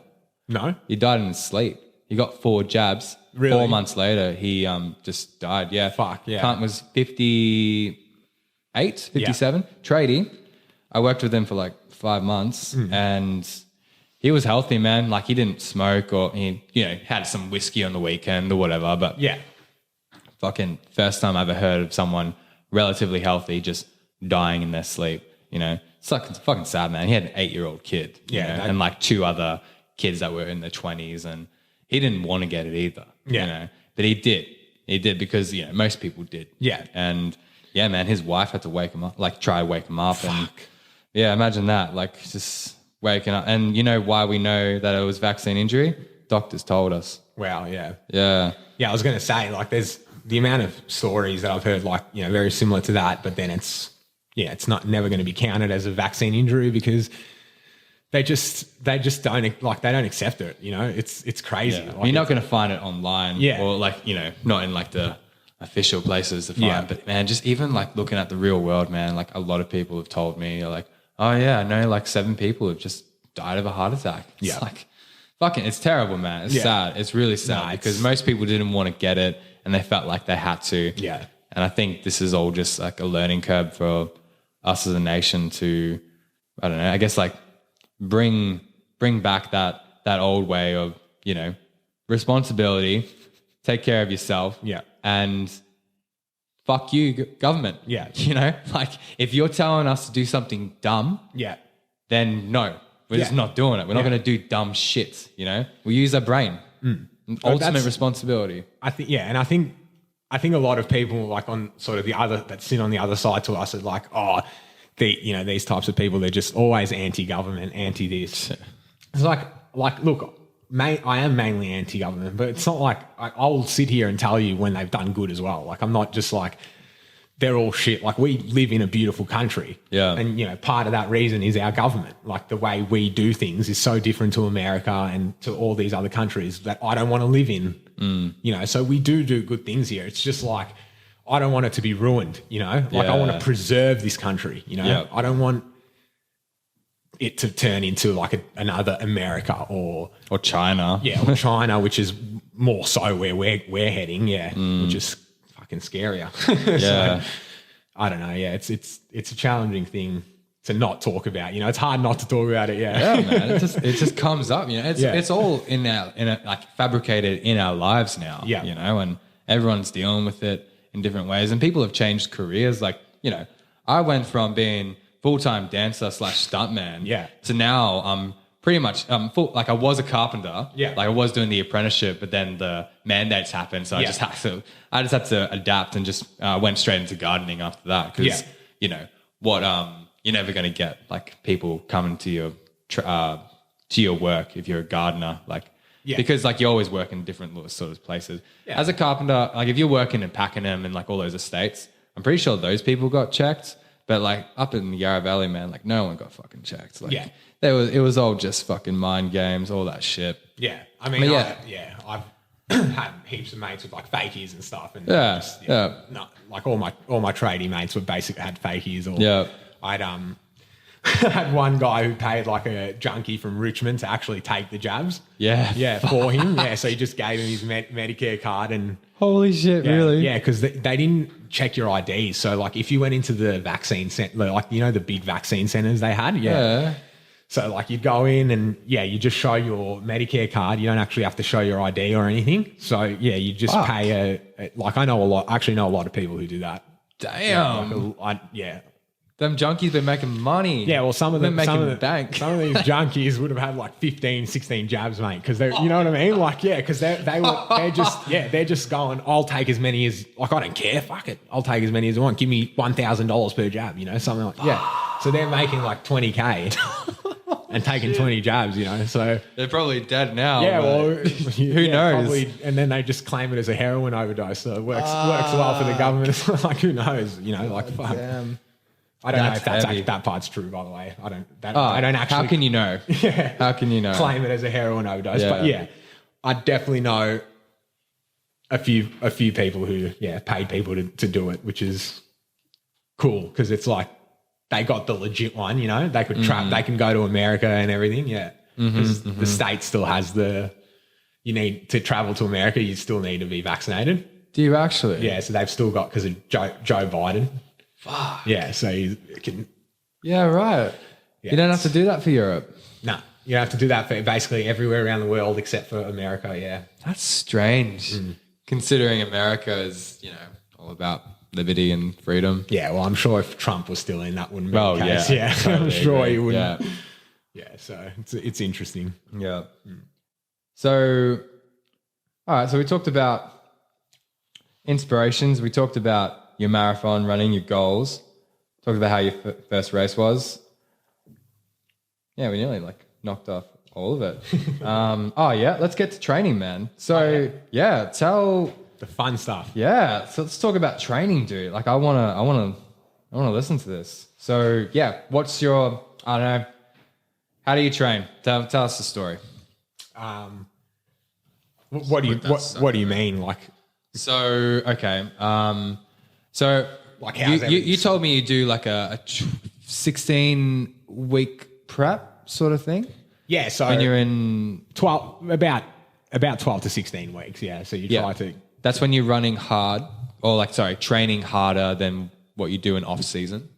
No, so that would just be like, let's say if I have I've got the marathon in falls coming up. Ideally, you'd want to train 16 weeks. Right? Yeah, that's the block. So what's that? 4 months? 4, 8, 12, 16. Yeah. So 4 months, but you can do 12 weeks. So 3 months is a really good training block as well. Yep. Especially because I've just come off a race, so my fitness level is going to be way higher than if I was just starting off from the start with like no base level or whatever. So what's off season like for you? Yeah, so like as I was trying to talk to you when we were talking earlier, I was saying I've still got to figure it out, like how exactly it works. But basically, I'll tell you, like once I finished the Mount Buller run, I went back home, and then for about 2 weeks, for the first week, I did absolutely nothing. Yeah. So just complete recovery. Yeah. Second week was more of the same, but I went into the gym a few times to do like some sauna, a bit of sauna and stretching just to get the blood like flowing again. Mm-hmm. And the second week as well, I was walking a lot more. So getting that blood flowing again, sort of recovery. Yeah. And then I started running again the third week, slowly building up to it, with the fourth week then I had a triathlon that I ran a couple of weeks ago. That I did. Yeah, it's just a sprint. So I did the triathlon as for fun, but also as part of my training. Yeah, and so the triathlon, was that so it's biking, running. Yeah, so swim, bike, run. Swim, bike, run. Yeah, so it was a sprint. So 750 meter swim, 20K bike ride, 5K run. So pretty stocky standard. Mm-hmm. That would be less than a long run on my Saturday, right? So, yeah. So I was like, yeah, sweet, I'll do that. Woke up that morning with gastro, but I'd already paid the entry fee. So I'm like, I'm going to do it. Yeah. So I did the triathlon with gastro. Absolutely sucked. It was terrible. Did you have to wear a diaper, man? Nah, luckily not. Got home, and then, yeah, it was like the sickest I've ever been. Like face was purple, like I was shivering, like cold, like because obviously I'd just been in the water and like running and bike riding and sweating. Yeah, so it was the worst sickness. So like for the last month, I've basically done bugger all, which is, so that's not how I'd want my off season to look at all. Yeah. But basically the first 2 weeks was kind of like on track, like just taking it easy. Then you just I'd want to, third week, build the running back up, fourth week, and then fifth and sixth week, you start going back into another program if you want to, if you want to do another race sort of thing. Yeah, so that's like how I would want it to look, right? I haven't, even when I finished the Falls Creek race, I sort of had a period where, because I wasn't as motivated then, so like I finished the race and I thought, that's it, I've done a marathon, I'm all good. Don't have to do it. Like I was going to be like one and done sort of thing.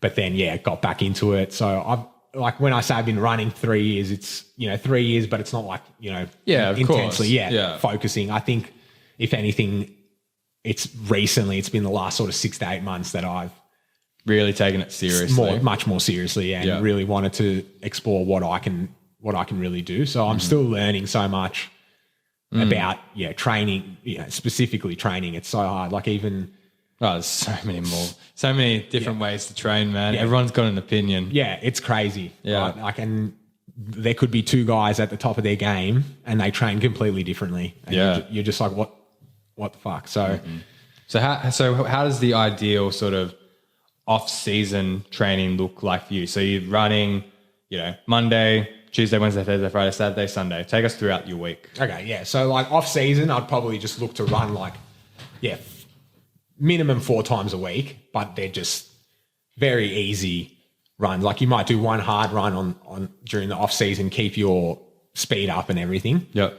But relatively easy, and sort of just making sure I'm still building the ability to go further, because with speed, I know like you can gain speed quickly. Yeah.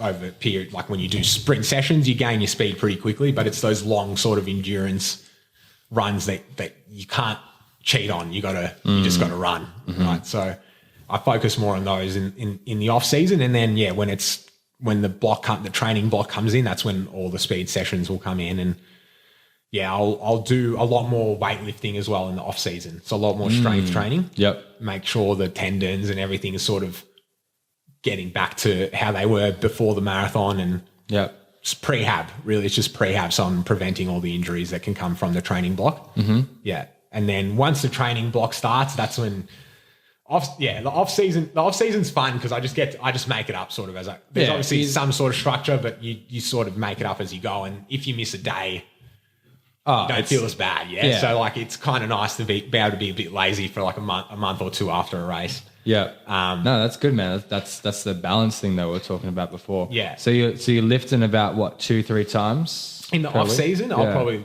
look to be lifting 5 times a week. Yeah. 5 times a week. Yeah. Just because it's. And you're doing what? Push, pull, legs, or is it like sort of mixture? I'll split the push pull, and then I'll do legs. But I'll hit the whole body throughout the week. Yeah. And what do you mainly do? You focus on high rep, low weight, or do you do high weights, low rep? Yeah. So or somewhere in the middle, like 5x5 or something. So when I'm off season, it's more strength. Yep. Focusing on the strength, loading the tendons. Yep. Yeah. So focusing on that.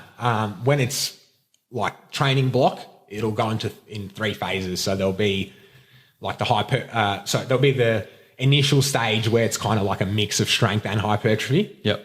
Then there'll be the hypertrophy stage where it's sort of in the middle of my block where it's all about volume. So the running is all about volume as well as the gym work. So I'm really building that endurance in my muscles. Right. And then once that middle block ends and I'm sort of coming to the end of the marathon training where I'm still haven't sort of started like ramping off, like I'm still going pretty hard. That's when strength comes in. So I'll, up the weights, drop the amount of reps and just focus on strength. Yep. That helps me. That's the sort of phase that helped me get up all the hills and stuff. So, so that's what I'll focus on. And then, as soon as that ends, so it's 14, like let's say I do a 16-week block of marathon training, it's about 13, 14 weeks of lifting. Yep. Then the last 2 to 3 weeks is sort of, it's usually the last 2 weeks you don't lift at all. And your runs, you're just like backing off completely. You're just trying to keep that fitness, not try to build it. Yeah. Cause you've basically done all the work, you want to come into race day, just like feeling like Mickey Mouse, which is basically what happened when I did the Buller run. Like I did everything perfectly at the end. And then like race day, my legs, like I've never felt like that before. Yeah. Yeah. Just like the fittest I've ever felt, the best I've ever felt. And just, That's awesome. Yeah. It just felt like a machine. It was so good. Yeah. So explain to me, because I only just learned this from you. Yeah. What's an easy run? Yeah. So easy pace. So you got like basically, I think the rule is to calculate anyone's easy pace. So yourself. So it's just, you start at 180. So 180 beats per minute, your heart rate, and then you minus your age. Yeah. Right. So I'm 27. So I'd be 153? So I have to be below I have to be at 153 or below around that sort of heart rate for it to be an easy run. Yeah. Right. So, you're 25, 155. So you can be at 155 or below and it'll be an easy run for you.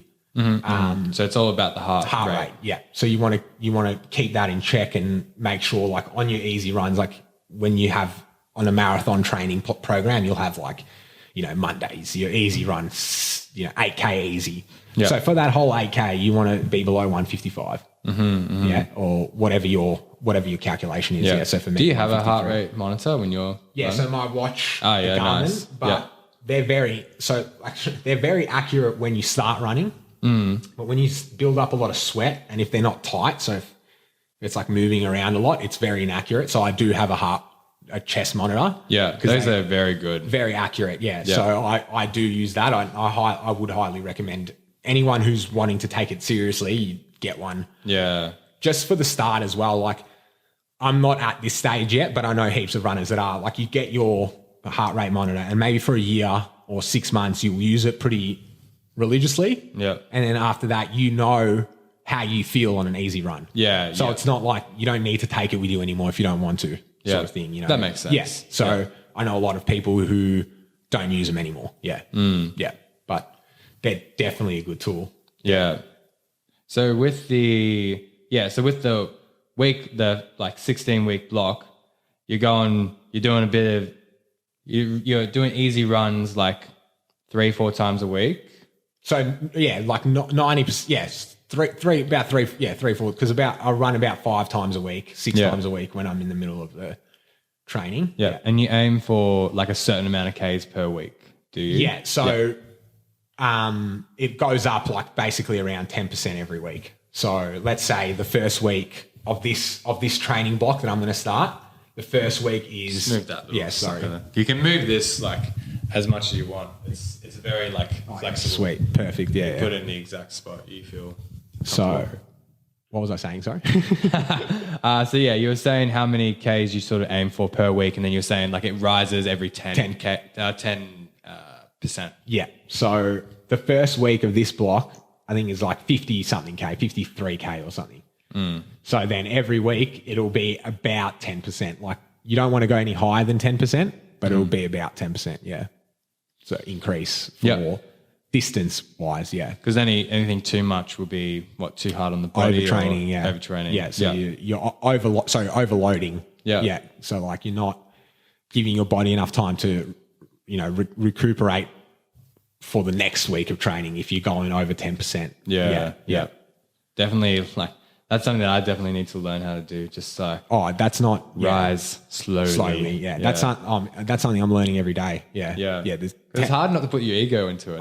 So hard. And like when you're feeling good, like on a long run, for example, I might have I might need to hit 20K for the long run.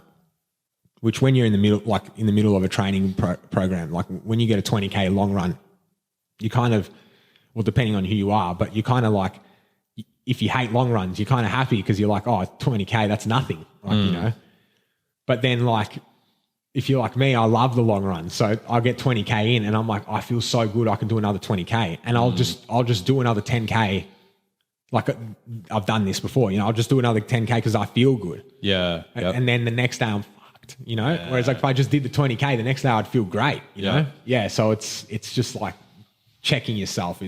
The number one, that's why I'm like it's you versus you, because the number one competition you got is yourself, even if you don't think it is, like it's always going to be you. Like it's when you're waking up in the morning or if you're running in the evening, whenever, like before you go out for that run, you're not thinking about Kevin who beat you last year in the tournament. Is he running? This is me. Maybe someone else does, but is he running now? Or he's definitely running now. I'm more thinking like, dude, if I don't go out there and run now, I'm going to go to the same race that I did last year and I'm going to do worse. Yeah. And like, that's what I'm more scared of. Like, I'm not, Kev can beat me again, but as long as I'm beating myself, I know I've improved, And that's what matters. Yeah. Because I'll beat Kev one day if I keep that mentality. Yeah. That's the sort of way I look at it. So there's so many people I follow now where I'm like, I want to be as good as you, And then I just have to like keep reminding myself, like he's 37 years old. When he was 27, like no one knew about him, So it's just a slow process. Yeah. Explain to me what a tempo run is, because that's something that I'm finding difficulty sort of really understanding. How do you even tell if you're even doing proper tempo pace? Yeah. So your tempo runs are, so you got your obviously your moderate or easy run, like I said. Yep. And then you got your tempo, which is it's in between your easy and hard pace, right? Yeah. So it's like a run. Let's say, your easy pace, for example, is like 5 minutes 30 seconds per K, right? That's like what mine is approximately now, is about 5 minutes 30 a K. And then I would say tempo for me would be like 5. So if my heart rate's going 155 to like on my watch, there's color zones, and a lot of like heart rate monitors will have them as well. Okay. But basically if I'm in like the orange, that's a threshold workout. So that's like one, I think it's like 156 or 57 for me to like 175 heart rate. Yeah. It changes for everyone. Sure. But yeah, when you're doing your running and everything, you just got to monitor it a bit, and then it'll only take you like a week to to figure out all your paces, or maybe 2 weeks to figure out everything. But you kind of need the heart rate monitor to sort of really work that out. You do. That's where it's like I'm big on them, because it's like you really do. Or even you get those numbers, man. You get numbers. Yeah, like, which is huge. Like, think about it, like, 30 years ago, like someone who had a coach that was monitoring their heart rate in training versus someone who didn't, like how much more fitter would that bloke be, And now like everyone can do it. Yeah. That's why you're seeing so many like random people that you normally wouldn't have heard of back in the day before, like you had the platform of Instagram, and now all this technology out there for everyone to be on a sort of a level playing field. Yeah. Yeah. So that's what's really cool about the heart rate monitors and everything is, and just the technology and the connection. Like I can follow the best trail runner in the world and see all his training. Yeah. Like I don't have to pay for anything. So it's really cool. Like you've heard of Strava? Strava. Yeah. Okay. So it's like an app basically. All the big endurance athletes use it. Cyclists, runners, swimmers. And it just, they post their activity, right? So it's like monitored. It's like, let's say I do a run, it'll go straight on my Strava. Yeah. So it's like a social media for athletes. Oh, that's cool. It's really cool. Strava. How do you spell that? Strava. Strava. Yeah. Definitely get on it.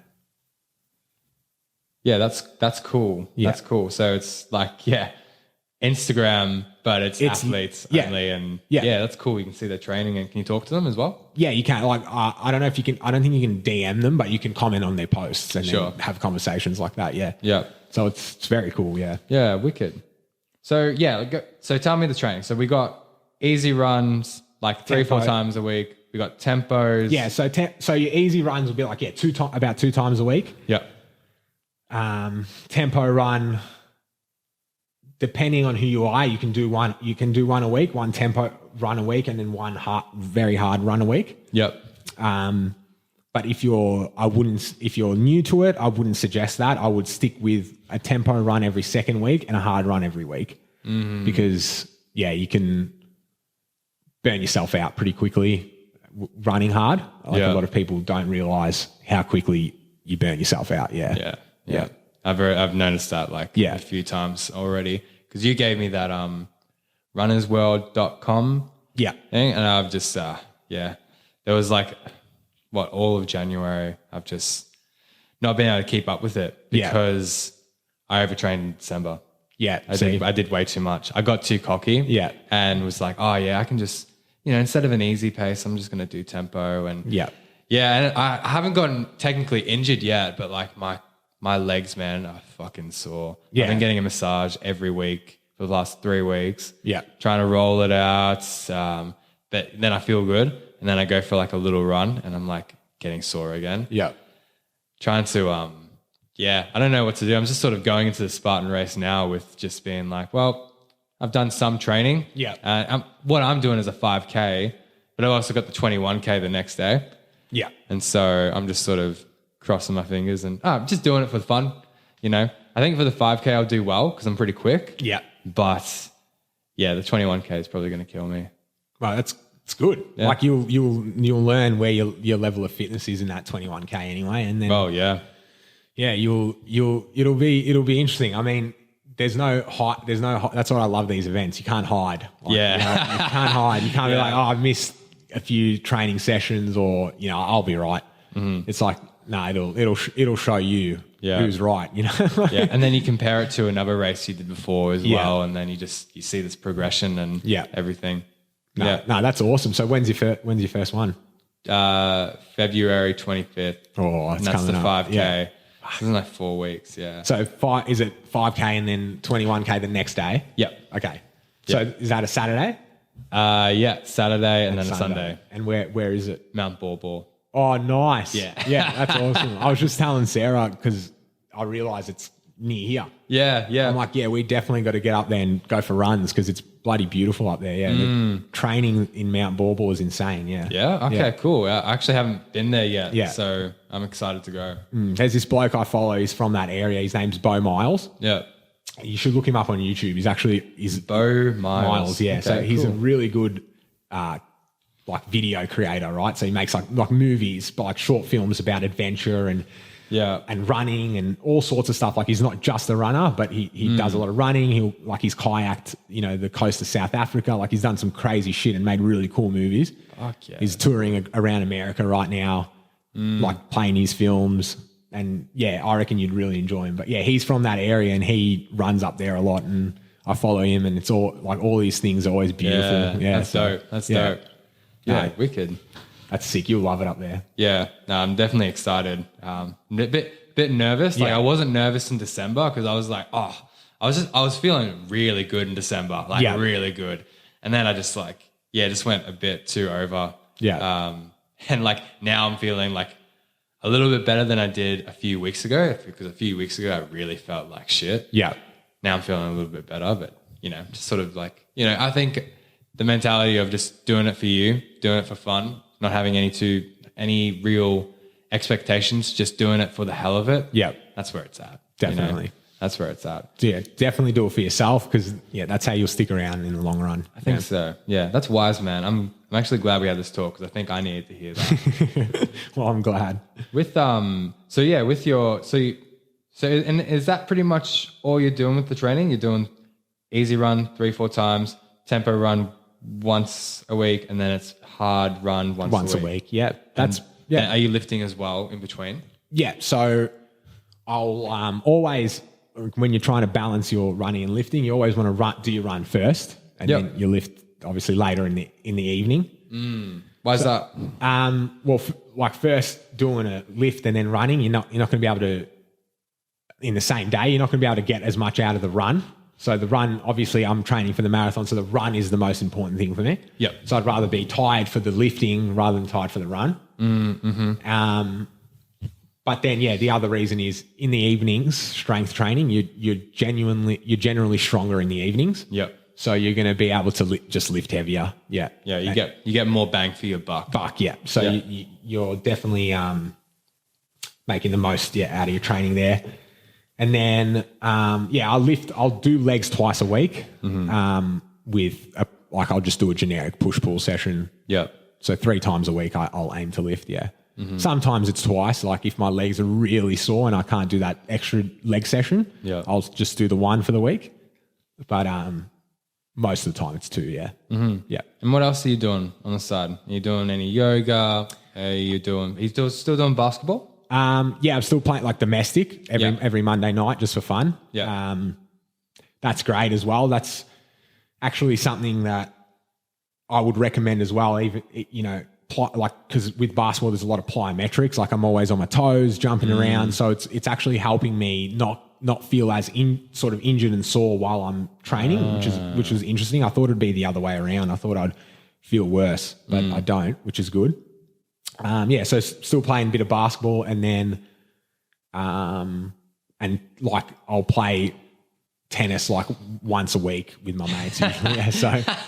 That's so random. Yeah. What the fuck? I didn't know that you did. That's sick. Yeah. So it's not something I'm good at. Like I'm not that good at tennis, you just do it for I love it. I love it because it's like we play doubles, but I love playing singles because I've never gotten a chance. I was always playing team sport. Yeah. So now that I'm running, it's a solo sport. And then tennis as well. When you're playing singles, it's solos. I like being able to just blame myself, put all the blame on me. I don't, because I don't know if it's because I do look for like people to blame, or if if that person, it was his fault and I just can't keep my mouth shut and blame him, So, so it's easier. I find myself, enjoying life a lot more when I'm playing sort of solo sports because I don't get angry at people. Just get angry at myself. Yeah.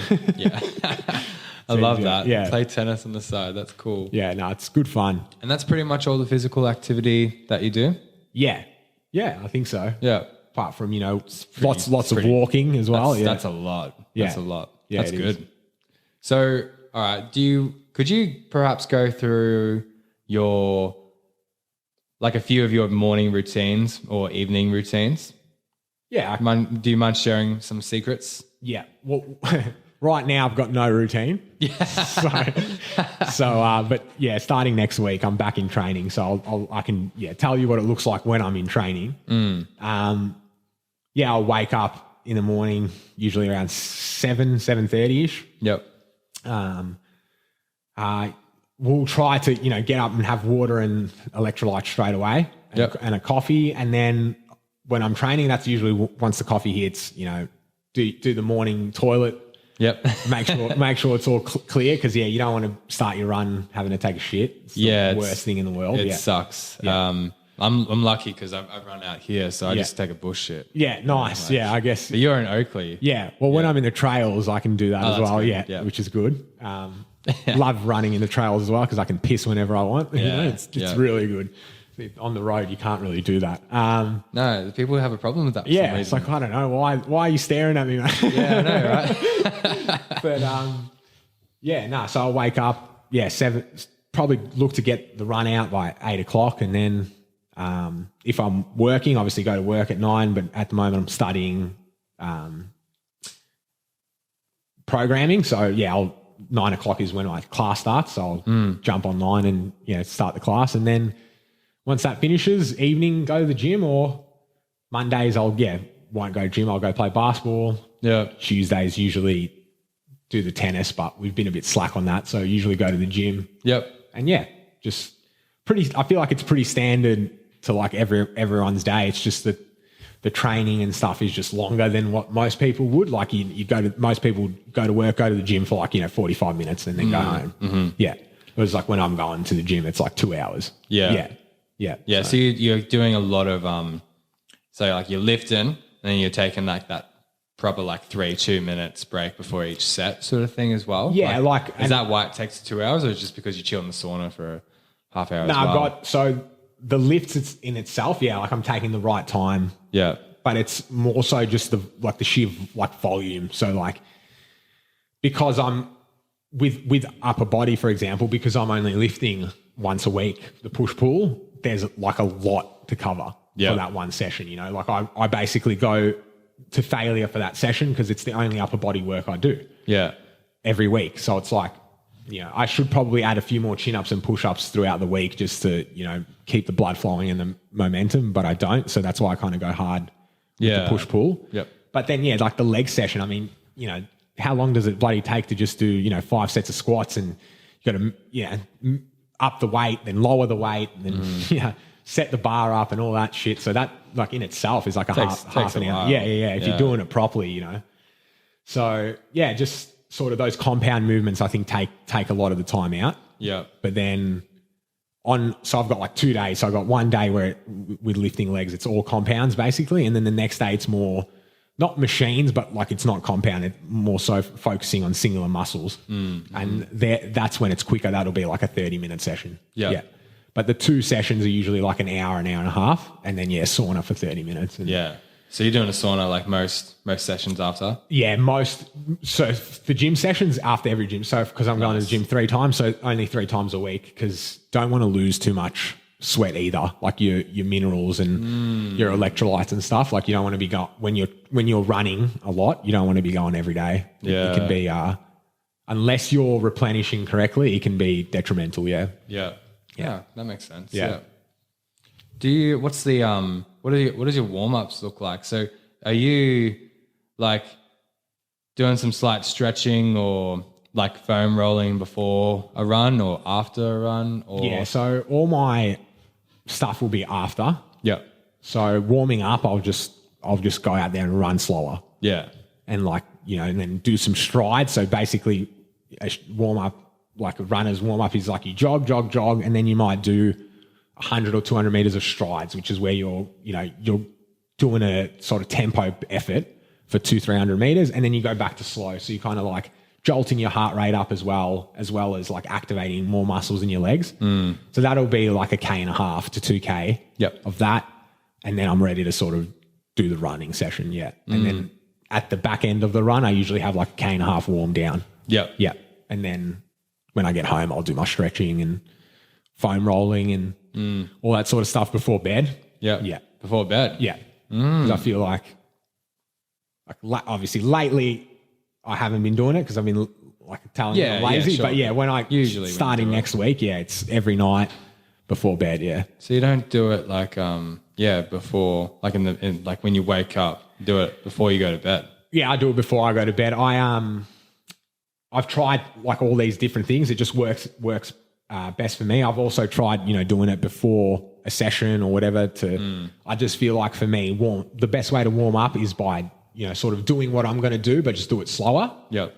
And then doing all the foam rolling and everything works better for me for the afterwards. Yeah. Yeah. And the stretching and I've actually been thinking about doing the stretching and foam rolling like before bed because I'm just finding like, man, I'm just fucking running out of time. Yeah. Like running out of time in the day, because I'll wake up at like, I try to aim at 5. Yeah. But I end up waking up at 6:30. Yeah. Sometimes 7. And then that's like, I got work at 8 o'clock. Yeah. And it's like, so I got to, quickly, foam roll, stretch, warm up. Because I'm waking up like really fucking sore, especially lately. Yeah. And so, do you think there's like a more benefit to be stretching and foam rolling before bed? Like, do you think, doing it before kind of gets everything nice and loose? Before you go to bed so then you can recover. Like you're sort of like getting everything massaged and loosened up from your whole day.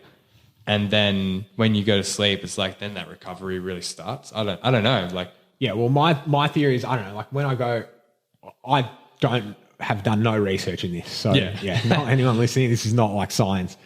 But my theory is like you go get a massage or like, for example, you go to the sauna. I always like doing it in the evening anyway because it relaxes you, right? So I'm like, it relaxes me, so I'll do it at night. It'll ease me into sleep. Yeah. The other theory I have is I'd rather go into bed loose than tight because while I'm sleeping, I'm just going to get tight, right? I'm not moving. This is like, that's when you get tight. So I'd rather go into bed feeling loose than like I'll be less tight in the morning. And that seemed to have worked out for me. Like I do wake up way less tight in the morning. Yeah. And I used to wake up really tight and want to do all the foam rolling and stuff. But then it's just so much time. Like I can't do it twice a day. I can't it's just, foam, like recovery is like, it's a long process. Like foam rolling and stretching and stuff. If you do it properly, like that's an hour and a half, of your time. Yeah. That's the other reason I do it at the end of the day. Yeah. Time. And also perfect thing to do while you're watching TV, right? Like, right. Yeah. Beautiful. Like, rather than just sitting there on the couch. Yeah. So always have done that even since a kid, like, because of basketball and stuff, we always used to stretch at night before bed. Like Dad would make us stretch and stuff. So, that's cool. Yeah, in front of the TV, that was our spot, right? So it's just a habit that I've built from a young age. Yeah. Yeah, nice. I might actually take on that because I need to fit foam rolling and stretching in a better part of my day because I wake up and I'm like, I'm actually going to blow my brains out if I have to like walk an extra step. Yeah. So and it's just like not enough time. So yeah, I've been thinking about doing it at night. I haven't done it yet, but I think this is the sign that I'm meant to be doing it at night. Give it a and go. You're finding that you just wake up really good. Like obviously, you've just woken up, so you're going to be tight. Yeah. But you're not. You won't wake up like as tight as I assume you're waking up now. The other trick I started doing is just warm shower straight away. Oh. Yeah, right. Because like I'm like it's too early. I can't be bothered like walking around the house to get the blood moving. So I would just first thing just jump in a warm shower, get the blood moving, and then I feel better as well. I feel a bit looser. Yeah, that's interesting. Little hack. I don't know how good that is. Like if it actually it's like I look at it like you go into the sauna, you come out, your muscles are all loose and stuff. So I look at it like that. Like it's surely getting the blood flowing and loosening things up. Yeah, so that's really cool, man. I like this sort of stuff better than when you have like Dr.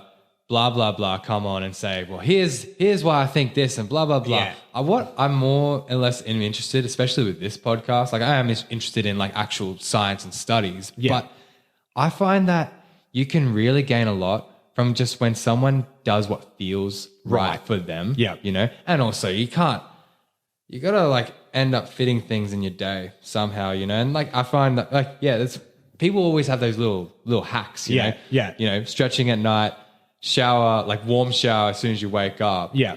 It's like a little. What? I'm gonna start using that. Yeah. Steal Well, it it's from you, kind of mate. annoying because I love the whole mentality of like, the cold shower, right? Right. But I was like, I'm just going to get stiffer. And like, it's cool. Like I'm gaining mental toughness from the cold shower, but I want to race better. I want to perform better. I want to feel better. So I'm just going to have a warm shower now. Yeah.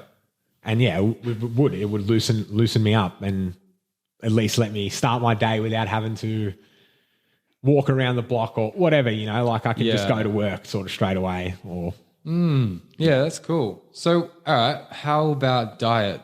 Are you into it, or you just sort of roll with whatever you got? No, I'm pretty into it. Obviously, in the off season, I'll eat like dessert all the time. Yeah. So like breakfast, lunch, and dinner. There's always a dessert. Yeah. During the season, it's pretty strict. Like obviously, because I'm working out so much, I need to get the calories in. Yep. So sometimes it's not the healthiest food, but most of the time, you're just trying to get calories. Yeah, in. most of the time, like my staple meals are always really good. Yeah. And so what is it? Always bacon and eggs in the morning. Yep. Like without a doubt.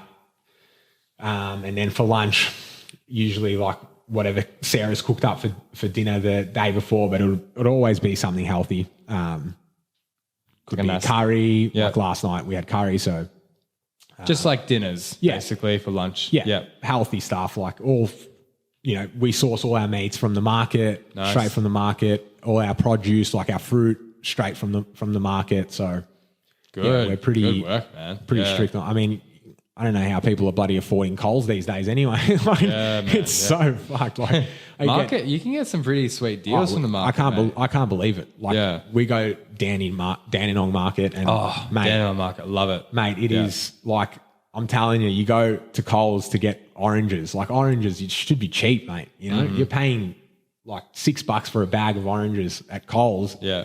I got the same bag here for 50 cents. Like that's 12 times more expensive in Coles. That's a lot, man. Like that's, It makes all the difference, dude. Yeah, and for healthy food, that's huge. Like oranges, that many oranges, dude. There's all my vitamin C, like you don't even need to buy supplements, you don't need to buy your vitamin C supplements and all that crap. So yeah, and then all those oranges are also cheaper. Yeah. And also if you get your produce from the market, generally higher quality, more vitamins, more nutrients, and it's cheaper. It's like, and you get to pick.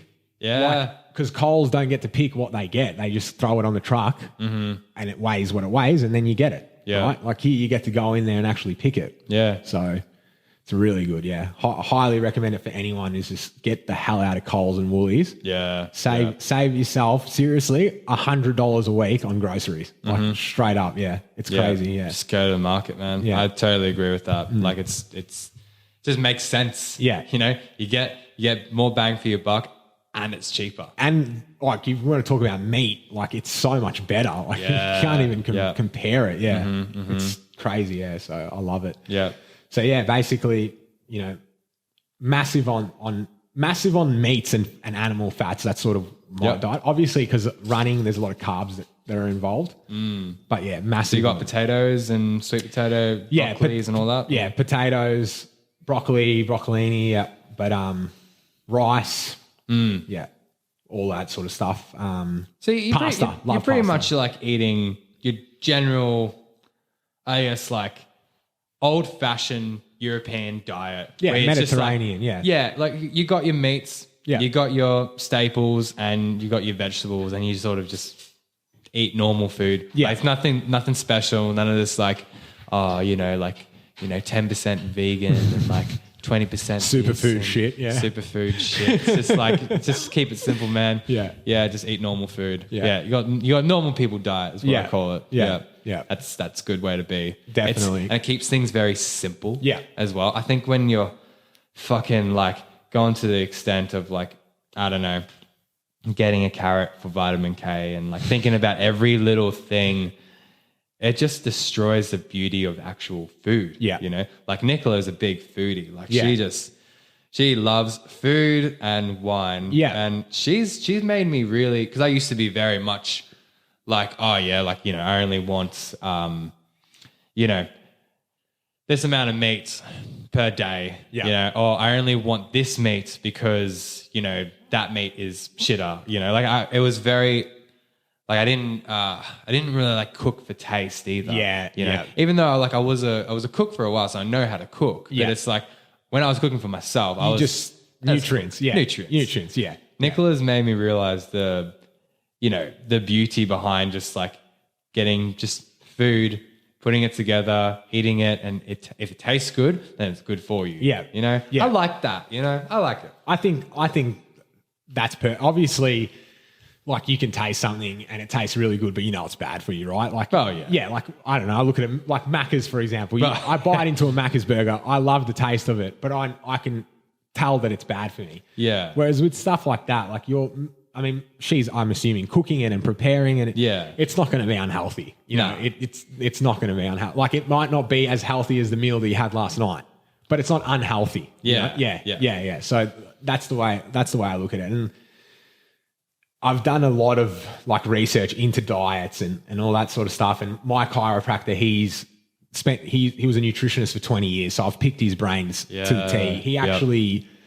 goes to Sardinia and Icaria every single year. Obviously since COVID, he hasn't been, but he's going again this year. And these are blue zones. You know what blue zones are? Yeah. So people living to like, over 100. Yeah.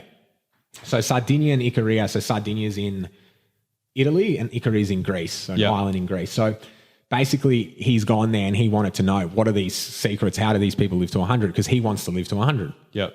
So he found out that basically in these zones, and there's some all around the world, there's actually a suburb in California, just one suburb that's a blue zone. Huh. Yeah.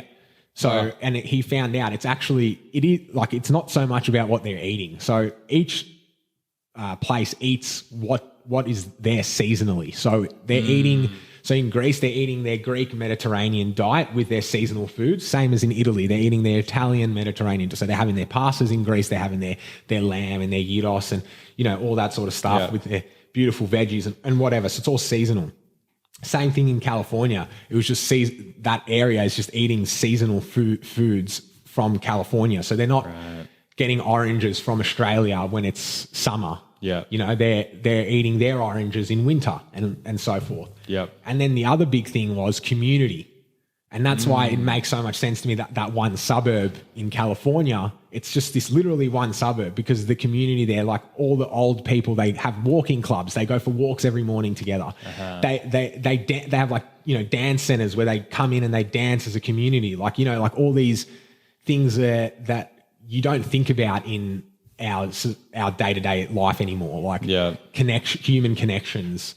They all of these people, they don't work that much. They're not working 8 hours a day. They're barely working 4 hours a day. But what they're doing is like, they're working on their farms. They don't have like normal jobs. Their jobs are to like make sure that their family has food. So they've got their farm and all their crops. But then it's like their neighbor doesn't have all those crops, but they have different crops. So then they swap, it's like a swapping system. It's not like I pay you, you pay me, all these communities and all these places that are living for so long and living such beautiful long lives, it's like totally the opposite of what we're used to in our society. Like, and everyone's always like, what's the secret? The food or this or that. And like, after talking to him and everything, it's not just like one secret. It's just like the way of life.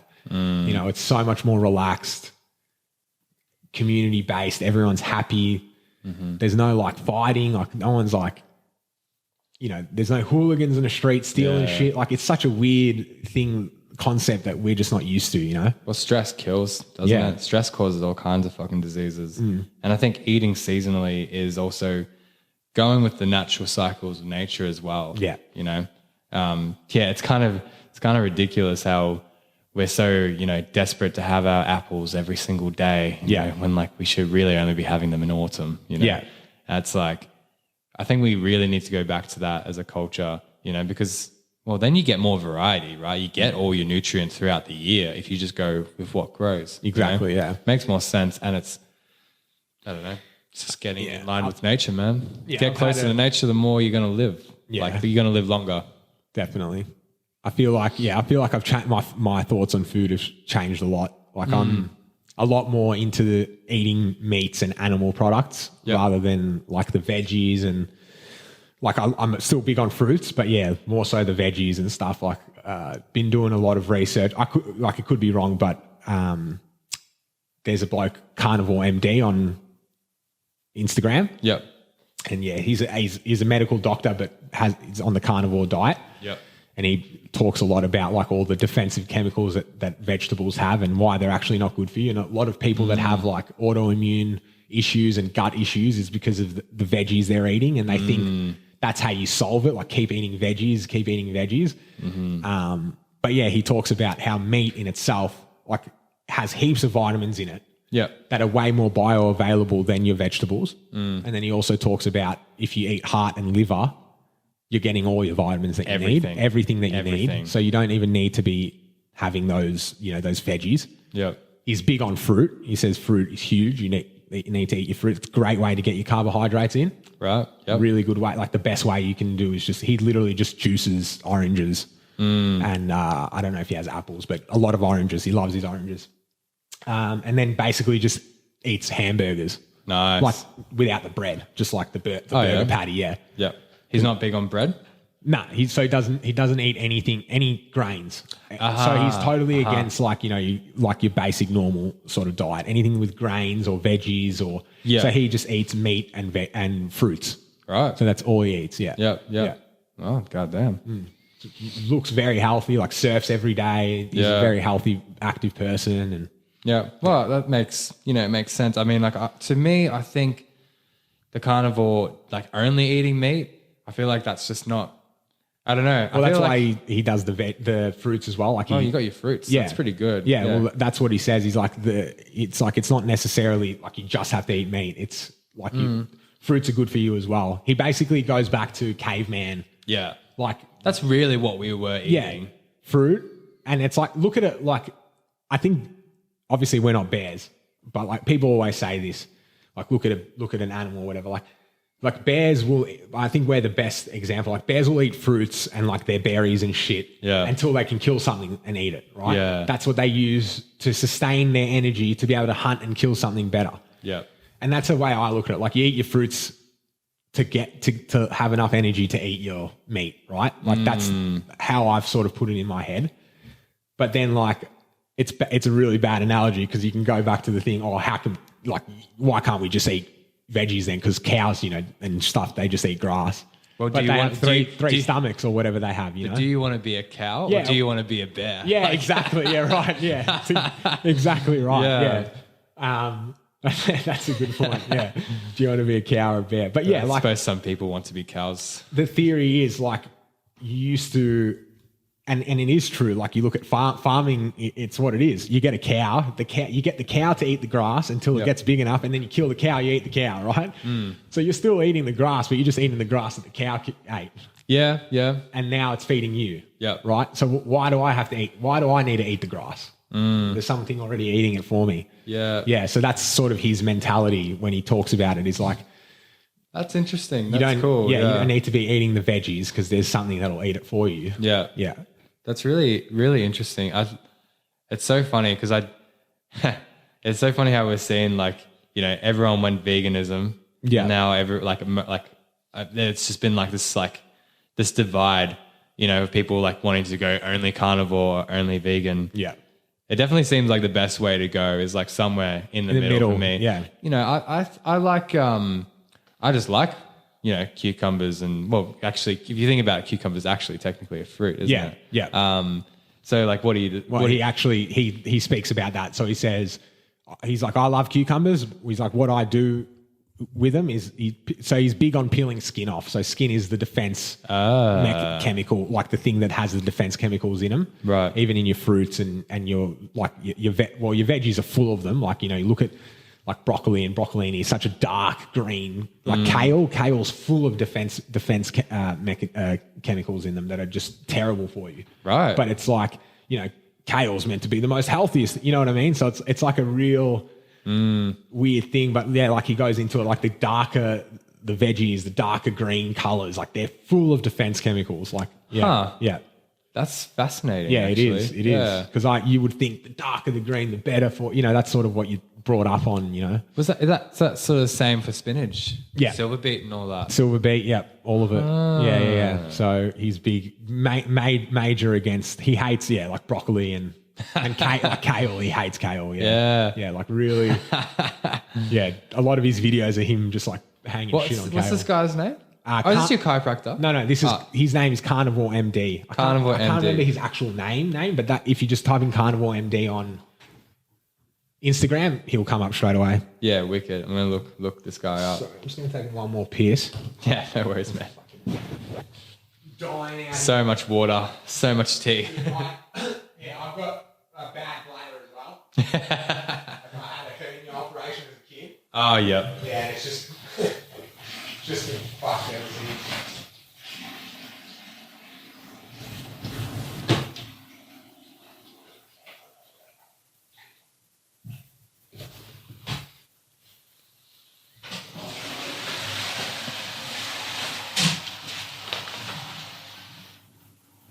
So do you edit the whole thing? Nah, You just put it up. pretty much.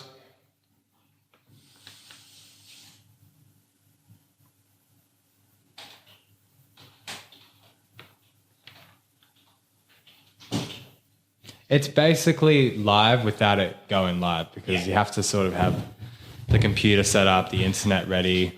Like you have to have all these other things ready. So I'm like, I don't want to do that, but it's basically live. Yeah. So yeah. No, I can't be fucked editing. You know, Yeah.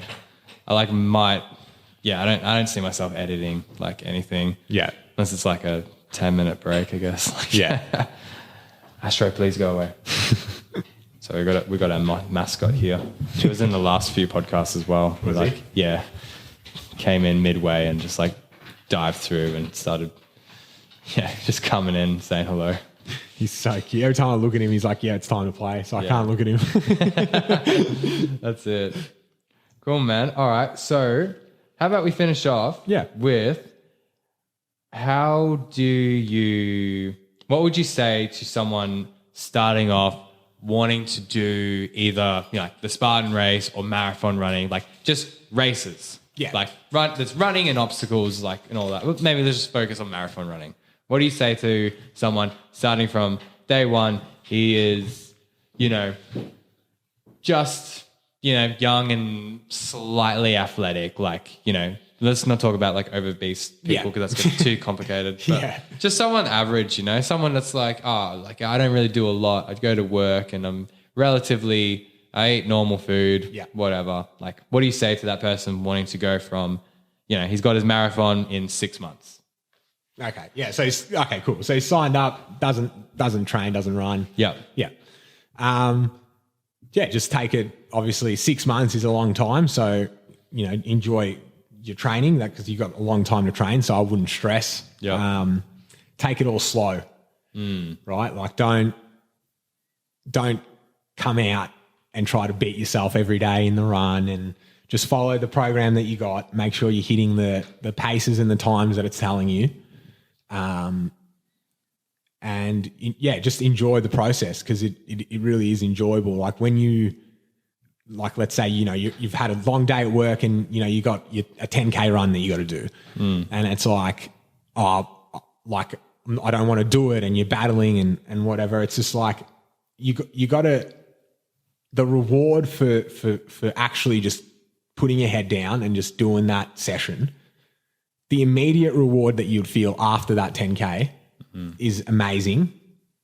But then like if you're making that correct decision every time, so because that's what you're going to have to do. If you're training for a marathon in 6 months, you have to make correct decision after correct decision, which means after work or before work, I'm getting my run in. So it's just taking it a day at a time. Yeah. And really letting the results build up over time. Don't look 6 months in advance. Just think about today. And when you finish today, think about tomorrow. Because if you do it like that, the 6 months, it's obviously going to come. Like, the race Can't is stop time. Yeah, you can't stop time, right? So don't think about that. Just every day, knock off that day. That's the only thing you have to do. Forget about tomorrow. And then tomorrow comes, today's the day. And that's probably the best advice, especially for someone just starting. Yeah. Yeah, because it's very easy to look when you're just starting to want to look 6 months into the future and then be done with the race. And then I don't even think if you get to that race and you finish it, you haven't done yourself justice. Like you haven't enjoyed the process, which is the most enjoyable part is the training. Yeah. It is those days where you don't want to like go do that run. You don't want to get up before work or after work whenever you're doing your runs. You don't want to, but you go and do it. Those are the best days. Like those are the days that I look back at and go, I want another one of those days. Like I want a fucking dirty 12-hour work day where I have to go run for an hour and a half after it, you know? Because that's what, like if I can do that, then the marathons on that day is nothing, you know? It's going to be so enjoyable. Yeah. So I think that's the mentality you got to have.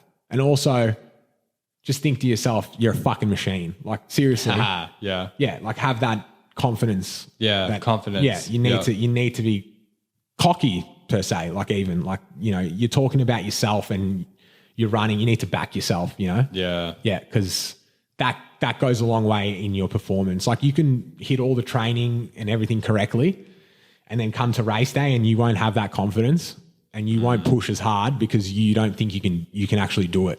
Yeah. Whereas, you're way more capable of achieving these things than you think you are and hitting the paces that you want even, you know, so. A lot of people lack that confidence these days, man. Yeah. A lot of people just want to beat themselves up all the time, not bring themselves up at all. Yeah. Because there's that connotation of, oh, well, if you're confident, then you're just a cocky asshole. It's like, nah. Yeah. Nah, be that. You want to bring yourself up. Yeah. Who's going to be the cocky asshole if you're not? Like no one's going to be blowing up like you are. Like I'm not going to be saying, "Oh man, look how good you are." Yeah. Like if you're not doing that for yourself, who is? Like Yeah. Even the best athletes in the world, like you know, like your LeBron Jameses. Like you've got people saying, "Look how good he is, look how amazing he is," but you've got even more people saying, "Look how shit he is." You know what I mean? But he's not shit. He's the best player in the world. Like so, it's you know. If you're not giving yourself the confidence, like you're like you're most likely going to fail. Yeah. Because you're the one that matters. Yeah. Yeah. It's you. It's not what anyone else thinks about you or it's a difficult one to wrap your head around, especially for a younger person. I think anyone who's older listening to this would be like, yeah, I understand what he's saying. But I think the younger gen now with the way the world's going, that like you said, they're scared to, oh, you're too cocky or whatever. It's like, nah. Yeah, confidence is not a good thing to have. It's like, nah, we need that. Yeah. You need to be confident. You need, you know, walk through life with your head held fucking high. You know? Like be proud of who you are. Exactly. Yeah. You know? People are so against pride and all these aspects of someone just being capable. You know, people hate that. Yeah. It's like they only hate that because they're not capable. Exactly. They're not confident in themselves to put their chin up just a little bit higher because they're just scared. They're limp dick. You know, they really are. Like, you know, I'm not trying to be, you know, bring people down, but like when you bring yourself down all the time, you're not doing anything good for yourself or society. Yeah. Well, you bring yourself down all the time.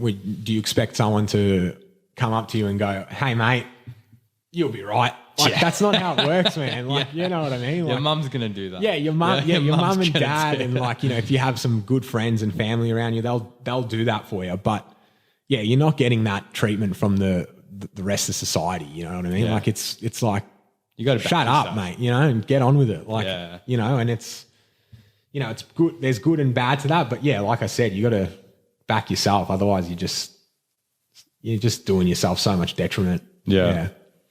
It's no good. Yeah. Awesome, man. Well, any last words? No, I think I've spoken enough.